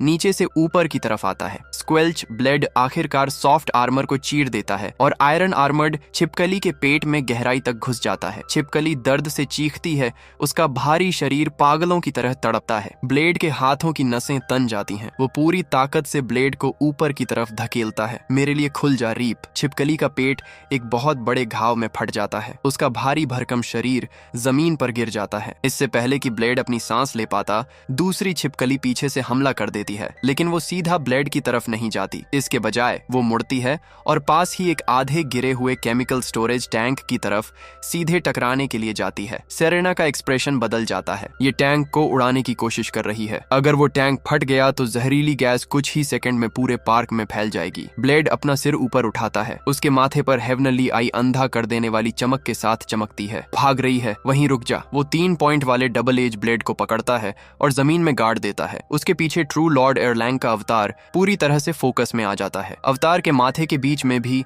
एक सुनहरी हेवनली आई खुलती है। हेवनली आई की सुनहरी रोशनी की 2 किरणें हवा में मिलती हैं और तुरंत दूसरी छिपकली पर लॉक हो जाती हैं। हेवनली आई फ्रीज। दूसरी छिपकली का भारी शरीर सुन्न हो जाता है, जैसे उसे किसी न दिखने वाली जंजीर ने वहीं जकड़ लिया हो। वो पागलों की तरह तड़पती है। उसके चारों पंजे जमीन में गहरी खाइयां बना देते हैं, लेकिन वो उस सुनहरे लॉक से आजाद नहीं हो पाती। ब्लेड के चेहरे का रंग तेजी से उड़ जाता है। ये पावर उसे उसकी आखिरी लिमिट तक ले जा रही है, लेकिन उसकी आंखों में एक्सप्रेशन बहुत ही एक्साइटेड करने वाला है। वो धीरे धीरे अपना सिर उठाता है और मुस्कुराता है। ये अगला हमला तुम्हें हमेशा के लिए खत्म कर देगा। ऊपर काला कोहरा एक सुनहरे किनारे से फट जाता है। एक बहुत बड़ा 3 पॉइंट वाला डबल एज ब्लेड की परछाई बादलों से नीचे आती है। ब्लेड दर्जनों मीटर लंबा है। सुनहरी रोशनी उसकी सतह पर चमक रही है। उसका किनारा भगवान की सजा की तरह चमकता है। पूरे इंडस्ट्रियल पार्क की हवा जैसे जम जाती है। ब्लेड 3 पॉइंट वाले डबल एज ब्लेड को जमीन से उखाड़ता है और अपनी पूरी ताकत से छिपकली पर वार करता है। Heavens judgment. अगले ही सेकंड आसमान में ब्लेड की बहुत बड़ी परछाई नीचे गिरती है। सुनहरा किनारा आसमान से उतरता है और आयरन आर्मर्ड छिपकली की खोपड़ी से टकराता है। उसका मोटा काला आर्मर टकराते ही टूट जाता है। बीस्ट का भारी शरीर सीधा जमीन के अंदर धंस जाता है। दर्जनों मीटर लंबी एक दरार जमीन को फाड़ देती है। पत्थर आसमान की तरफ उड़ते हैं। धूल और धुआं बाहर की तरफ फैलता है। जब सुनहरी रोशनी गायब होती है तो लेवल 4 की आयरन आर्मर्ड छिपकली एक गहरे गड्ढे में पड़ी होती है, पूरी तरह से शांत। ब्लेड एक घुटने के बल गिर जाता है। उसकी सांसें फूल रही हैं। उसके माथे की हेवनली आई धीरे धीरे बंद हो जाती है। उसके दाहिने हाथ पर ट्रू लॉर्ड एयरलैंग का टैटू थोड़ा फीका पड़ जाता है, लेकिन उसके चेहरे की स्माइल को रोकना नामुमकिन है। कायल, ये कूल था या नहीं? मैं उस ब्लेड के निशान को देखता हूँ जो पूरी फैक्ट्री के बीचों बीच से होकर गुजर रहा है। बुरा नहीं है, लेकिन बहुत ज्यादा एनर्जी खींचता है। ब्लेड हंसता है। कूल दिखना ही सबसे जरूरी है। वो काफी देर तक आराम करता है और फिर दोनों आयरन आर्मर्ड छिपकलियों की खोपड़ी को खोलकर 2 लेवल 4 के क्रिस्टल कोर निकालता है। जैसे ही वो दोनों क्रिस्टल कोर उसके हाथों में आते हैं, ब्लेड के दाहिने हाथ पर ट्रू लॉर्ड एयरलैंग टैटू गर्म हो जाता है और उसके माथे पर हेवनली आई की परछाई थोड़ी देर के लिए चमकती है। साफ तौर पर एक के बाद एक 2 लेवल 4 की आयरन आर्मर्ड छिपकलियों को मारने के बाद उसका टैटू लड़ाई से पूरी तरह एक्टिव हो गया है। उसकी अड़चनें दूर हो रही हैं, लेकिन वो क्रिस्टल कोर को अपने अंदर लेने में कोई जल्दबाजी नहीं करता। उसने अभी अभी हेवनली आई लॉक और हेवंस जजमेंट का लगातार इस्तेमाल किया है। उसकी पावर लगभग खत्म हो चुकी है। अभी लेवल 4 के क्रिस्टल कोर को जबरदस्ती अपने अंदर लेने का मतलब कोई नई ताकत पाना नहीं होगा, इसका मतलब मौत होगा। ब्लेड दोनों क्रिस्टल कोर्स को अपने बैग में भर लेता है और मुस्कुराता है। कायल, मैं बेस पर वापस जाकर इन्हें अपने अंदर लूंगा। मैं सिर हिलाता हूँ। तभी पार्क के अंदर से एक कान फाड़ देने वाली चीख गूंजती है। एक आधी गिरी हुई फैक्ट्री की बिल्डिंग बाहर की तरफ फट जाती है। गहरे हरे रंग का जहरीला कोहरा एक सुनामी की तरह बाहर आता है। एक डिलीवरी ट्रक जितना बड़ा बीस्ट मलबे से रेंगता हुआ बाहर आता है। The venom head spider queen. उसके 8 मकड़ी वाले पैर तेज भालों की तरह हैं। उसके पेट से लगातार जहरीला कोहरा निकल रहा है। वो जिस भी स्टील पाइप के पास से गुजरती है वो एक तेज आवाज के साथ पिघल जाता है। एक लेवल 4 का monster, the venom head spider queen. Blade आगे बढ़ने लगता है, लेकिन मैं उसे रोकने के लिए अपना हाथ उठाता हूँ। ये सेरेना का है। ब्लेड पलकें झपकाता है। सेरेना के हाथ में मिस्टिक हेवन स्वॉर्ड पहले से ही है। वो आगे बढ़ती है। उसका mystic lady of the 9 heavens tattoo जहरीले, गंदे और बीमार करने वाले बीस्ट्स के लिए एक नेचुरल काउंटर है। वेनम हेड स्पाइडर क्वीन उसके ब्रेक थ्रू के लिए एकदम सही दुश्मन है। सेरेना की आवाज शांत और पक्की है। इसे मुझ पर छोड़ दो। स्पाइडर क्वीन की 8 लाल आंखें एक साथ उस पर टिक जाती हैं। अगले ही सेकंड क्वीन का पेट जोर से फूलता है। गहरे हरे रंग के जहरीले कोहरे के बहुत बड़े बादल बाहर आते हैं और एक लहर की तरह सेरेना की तरफ बढ़ते हैं। सेरेना पीछे नहीं हटती। उसके 6 पंख धीरे धीरे उसके पीछे खुलते हैं। अंदर से एक साफ सफेद रोशनी फैलती है। मिस्टिक प्योरिफिकेशन डोमेन, एक पारदर्शी सफेद घेरा उसके चारों तरफ फैल जाता है। जैसे ही जहरीला कोहरा डोमेन से टकराता है वो एक आवाज के साथ पिघल जाता है। हरे रंग का जहर सफेद धुएं में साफ हो जाता है। लेकिन वेनम हेज स्पाइडर क्वीन सिर्फ जहर ही नहीं छोड़ती, उसके 8 पैर जमीन में घुस जाते हैं। अगले ही सेकंड जहर से लिपटे दर्जनों धागे मलबे से हर दिशा में निकलते हैं जो सेरेना की तरफ बढ़ते हैं। वो अपनी तलवार से आगे वाले धागों को काट देती है, लेकिन साइड और पीछे से और धागे आ जाते हैं। हिस! एक धागा उसके हाथ को छूता हुआ निकल जाता है। उसका टैक्टिकल सूट तुरंत पिघल जाता है, फट जाता है। उसकी स्किन का रंग हल्का नीला काला हो जाता है। ब्लेड का चेहरा बदल जाता है। सेरेना पीछे मुड़कर नहीं देखती, उसका बायां हाथ घाव को दबाता है। Mystic lady of the 9 heavens tattoo हल्की सफेद रोशनी के साथ चमकता है। जहर तेजी से उसके शरीर से साफ हो जाता है। मैं ठीक हूँ, वो वेनम हेड स्पाइडर क्वीन की तरफ देखती है। उसकी नजरें और भी शांत हो जाती हैं। ये सिर्फ जहर ही नहीं छोड़ रही है, ये जाल बिछाने के लिए अपने धागों का इस्तेमाल कर रही है। मैं दूर खड़ा रहता हूँ, हल्का सा सिर हिलाता हूँ। सेरेना के लड़ने के तरीके मेरी सोच से भी ज्यादा तेज हैं। स्पाइडर क्वीन फिर से चीखती है। पूरे मलबे में अनगिनत धागे एक अजीब सी हरी रोशनी के साथ चमक उठते हैं। कुछ ही पलों में इसने पूरी फैक्ट्री के मलबे को एक बहुत बड़े जहरीले जाल में बदल दिया है। सेरेना का एक गलत कदम और जहरीले धागे उसे जकड़ लेंगे। सेरेना अपनी आंखें बंद कर लेती है। Mystic lady of the 9 heavens का अवतार धीरे धीरे उसके पीछे उभर आता है। इस पल वो हमला करने में जल्दबाजी नहीं करती। इसके बजाय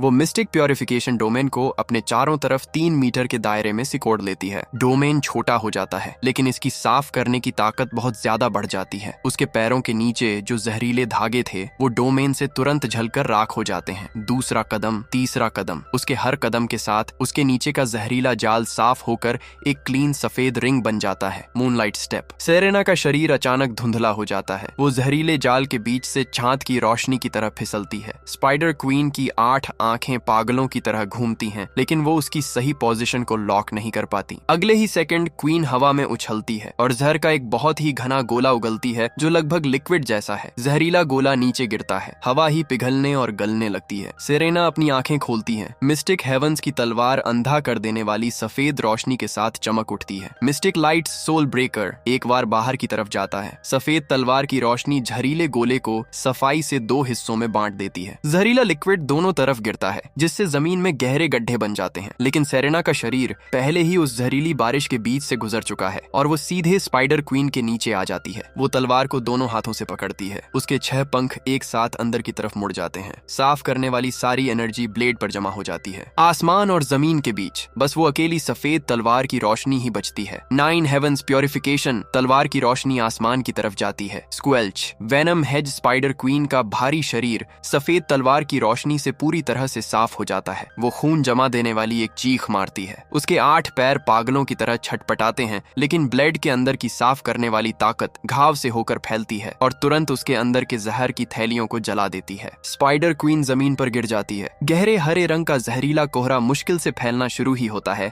कि मिस्टिक लेडी का प्योरिफिकेशन डोमेन उसके हर एक कण को निगल जाता है। लेवल 4 की वेनम हेड स्पाइडर क्वीन मर चुकी है। क्वीन की खोपड़ी से एक गहरे हरे रंग का क्रिस्टल कोर लुढ़कता है।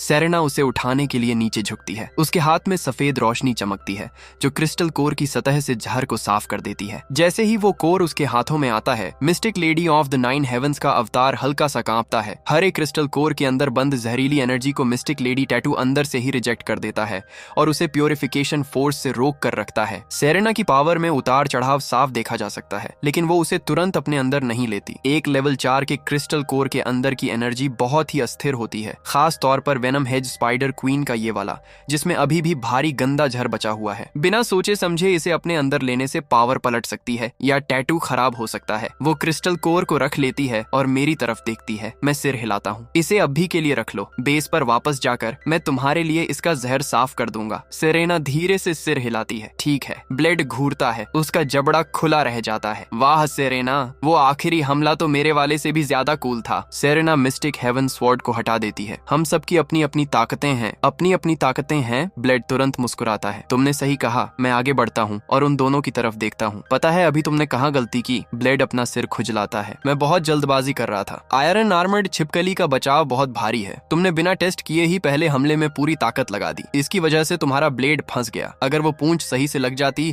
तो तुम्हारी कम से कम 3 पसलियां टूट जाती। याद रखना। मैं सेरेना की तरफ मुड़ता हूँ। तुमने अपने प्योरिफिकेशन डोमेन पर बहुत ज्यादा भरोसा किया। तुम जहर को साफ कर सकती हो, लेकिन मकड़ी का झाला और जमीन पर बिछाए गए जाल पूरी तरह से जहरीले नहीं होते। आगे से ऐसे गंदे बीस्ट्स के खिलाफ लड़ते वक्त सिर्फ जहर पर ही ध्यान मत देना। इस पर भी ध्यान देना कि वो मैदान में कैसे जाल बिछाते हैं। समझ गई? अपने सारे क्रिस्टल कोर रख लो। लो ग्रेड वाले तुम्हारे लेवल को बैलेंस करने के काम आ सकते हैं, लेकिन लेवल 3 और उससे ऊपर के, खास तौर पर लेवल 4 के क्रिस्टल कोर, उन्हें कभी भी खुले मैदान में अपने अंदर मत लेना। क्यों नहीं? मुझे लग रहा था कि मेरे ट्रू लॉर्ड एयरलैंग टैटू में अभी आग लगने वाली है। ये सिर्फ टैटू का रिएक्शन है। इसका मतलब है कि तुम्हारी अड़चनें दूर हो रही हैं। लेकिन क्रिस्टल कोर्स में सिर्फ एनर्जी ही नहीं होती, उनमें बीस्ट्स की बची हुई जंगली सोच और गंदा जहर भी होता है। लो ग्रेड के कोर्स को संभाला जा सकता है, लेकिन हाई ग्रेड कोर्स को बिना ठीक से साफ किए अंदर लेने से टैटू की पावर पलट सकती है या बहुत बड़ा नुकसान हो सकता है। सेरेना अपने हाथ में रखे वेनम हेड स्पाइडर क्वीन के क्रिस्टल कोर को देखती है। सतह साफ हो चुकी है, लेकिन अंदर गहराई में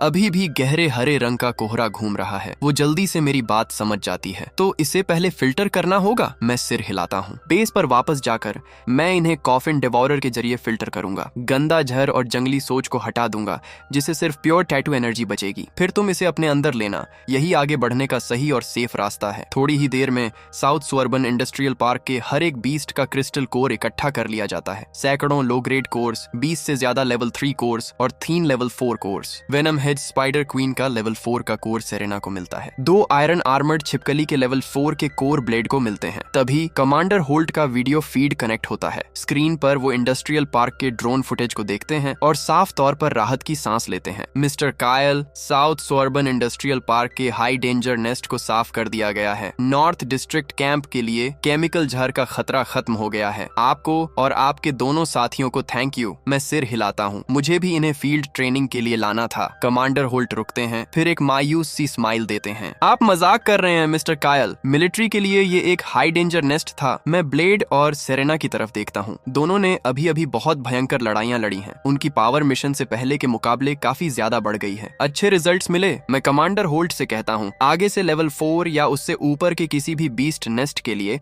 आप सीधे हमें जगह बता सकते हैं। जब तक ये हमारे अपने प्लान्स के बीच नहीं आता, हम इसे संभालेंगे। समझ गया। मैं मार्शल लॉन्ग को आपके इस ऑफर के बारे में बता दूंगा। कॉल खत्म होने के बाद मैं दूर छंटते हुए काले कोहरे की तरफ देखता हूँ। साउथ सुअर्बन इंडस्ट्रियल पार्क तो बस शुरुआत है। झांगझोउ के आसपास अभी भी बीस्ट नेस्ट भरे पड़े हैं। आम सर्वाइवर्स के लिए ये मौत के कुएं हैं। हमारे लिए ये एकदम सही ट्रेनिंग ग्राउंड है। लेकिन अभी और शिकार करने का टाइम नहीं है। ब्लेड और सेरेना ने अभी अभी बहुत मेहनत की है। उनकी अड़चनें दूर हो गई हैं। इसके बाद उनके हाथों में जो क्रिस्टल कोर्स हैं, उन्हें असली पावर में बदलना है। ब्लैकस्टोन बेस पर वापस आकर मैं अपना दाहिना हाथ उठाता हूँ। मेरी पीठ पर ताबूत खींचने वाले 9 ड्रैगन्स हल्के से गर्म हो जाते हैं। कॉफिन डिवॉरर चुपचाप चालू हो जाता है। मेरे पीछे काला ताबूत झिलमिलाता है और गायब हो जाता है। तीनों लेवल 4 के क्रिस्टल कोर्स से काले रंग का धुंध निकलने लगता है। ये बीस्ट्स का बचा हुआ गंदा जहर और उनकी जंगली सोच है। अगर कोई आम इंसान इसे सीधा अपने अंदर लेने की कोशिश करता तो उसे सिर्फ अपनी विल पावर के भरोसे ही इसे सहना पड़ता। अगर सह लिया तो ताकत बढ़ जाती है, और अगर फेल हो गए तो टैटू आपको ही खा जाएगा। लेकिन ताबूत खींचने वाले 9 ड्रैगन्स के सामने ये गंदगी कुछ भी नहीं है। ताबूत एक बार कांपता है और हर एक गंदी चीज को निगल जाता है। बचे हुए तीनों क्रिस्टल कोर्स अब काफी ज्यादा प्योर दिखाई देते हैं। मैं दोनों आयरन आर्मर्ड छिपकली के कोर ब्लेड को देता हूँ और वेनम हेज स्पाइडर क्वीन का कोर सेरेना को। ब्लेड अपने कोर लेता है, जोर से मुस्कुराता है। थैंक्स कायल। Thank you. अगले ही पल दोनों एक साथ क्रिस्टल कोर की एनर्जी को अपने अंदर लेना शुरू कर देते हैं। ब्लेड सबसे पहले भड़कता है। उसके दाहिने हाथ पर ट्रू लॉर्ड एयरलैंग टैटू जैसे जिंदा हो उठता है। उसके माथे के बीच में एक पतली सी दरार खुल जाती है। एक हेवनली आई की परछाई जो खतरनाक सुनहरी रोशनी छोड़ रही है, वो धीरे धीरे खुलती है। उसके पीछे आर्मर्ड ब्लेड हाथ में लिए ट्रू लॉर्ड एयरलैंग का अवतार पहले से कहीं ज्यादा सॉलिड हो जाता है। दूसरी तरफ सेरेना का बदलना तो और भी ज्यादा चौंकाने वाला है। उसके हाथ में वेनम हेड स्पाइडर क्वीन के क्रिस्टल कोर को mystic lady of the 9 heavens tattoo धीरे धीरे साफ करता है और अपने अंदर ले लेता है। जो एनर्जी पहले गहरे हरे रंग की थी, वो उसके शरीर में जाते ही प्योर सफेद मिस्टिक लाइट के धागों में बदल जाती है। उसकी पीठ पर मिस्टिक लेडी का टैटू चमकती सफेद एनर्जी के 6 पंखों में खुल जाता है। वो उसके पीछे फैल जाते हैं और उसके हाथ में एक ब्लेड आ जाता है जिससे बहुत ज्यादा ठंडक निकल रही है। Mystic heaven sword. आधे घंटे बाद दोनों की पावर किसी धमाके की तरह बढ़ जाती है। ब्लेड सबसे पहले अपनी आंखें खोलता है। लेवल 4 शुरुआती स्टेज, लेवल 4 बीच की स्टेज, लेवल 4 आखिरी स्टेज। आखिर में लेवल 4 के टॉप पर पहुंच जाता है। सेरेना की पावर भी लगातार बढ़ती रहती है। मिस्टिक लेडी का अवतार और भी ज्यादा साफ होने लगता है और आखिर में वो भी लेवल 4 के टॉप पर पहुंच जाती है। ब्लेड एक्साइटमेंट में अपनी मुट्ठी जमीन पर मारता है। बूम! अलॉय के फर्श पर एक हल्का सा गड्ढा हो जाता है। अरे बाप रे, तो ये है टॉप लेवल लेवल 4। मुझे लग रहा है जैसे मेरे पास इस वक्त पागलों जैसी ताकत आ गई है। सेरेना अपने पंख अंदर कर लेती है और अपनी आंखें खोलती है। वो ब्लेड की तरह ड्रामेटिक नहीं है, लेकिन सेटिस्फैक्शन की एक साफ चमक उसकी आंखों में दिखाई दे रही है। मिस्टिक लेडी का प्योरिफिकेशन डोमेन 3 गुना बढ़ गया है। अगर हमारा सामना फिर से जहरीले, गंदी हवा या दिमाग को खराब करने वाले बीस्ट्स से होता है तो मैं अकेले ही पूरे सेफ जोन को बचा सकती हूँ। मैं सेटिस्फाइड होकर सिर हिलाता हूँ। तभी कमांडर होल्ट का वीडियो फीड फिर से कनेक्ट होता है। स्क्रीन पर कमांडर होल्ट हम तीनों को देखते हैं। उनकी आंखों में हैरानी साफ दिखाई दे रही है। मिस्टर कायल, साउथ स्वार्बन इंडस्ट्रियल पार्क के हाई डेंजर नेस्ट के साफ होने की खबर पक्की हो गई है। नॉर्थ डिस्ट्रिक्ट कैंप पर प्रेशर काफी कम हो गया है। मार्शल लॉन्ग ने मुझे आपको थैंक्स कहने को कहा है। गुड। कॉल खत्म हो जाती है। ब्लेड जम्हाई लेते हुए अंगड़ाई लेता है। कायल, क्या हम कल और बीस्ट्स का शिकार करने जा रहे हैं? मैं स्क्रीन पर लगातार रिफ्रेश हो रही नेशनल बीस्ट्स अलर्ट फीड को देखता हूँ और धीरे से बोलता हूँ, अभी जांगझोउ के आसपास कोई जल्दी नहीं है। अब बाकी के वॉर जोन्स को चेक करने का टाइम आ गया है।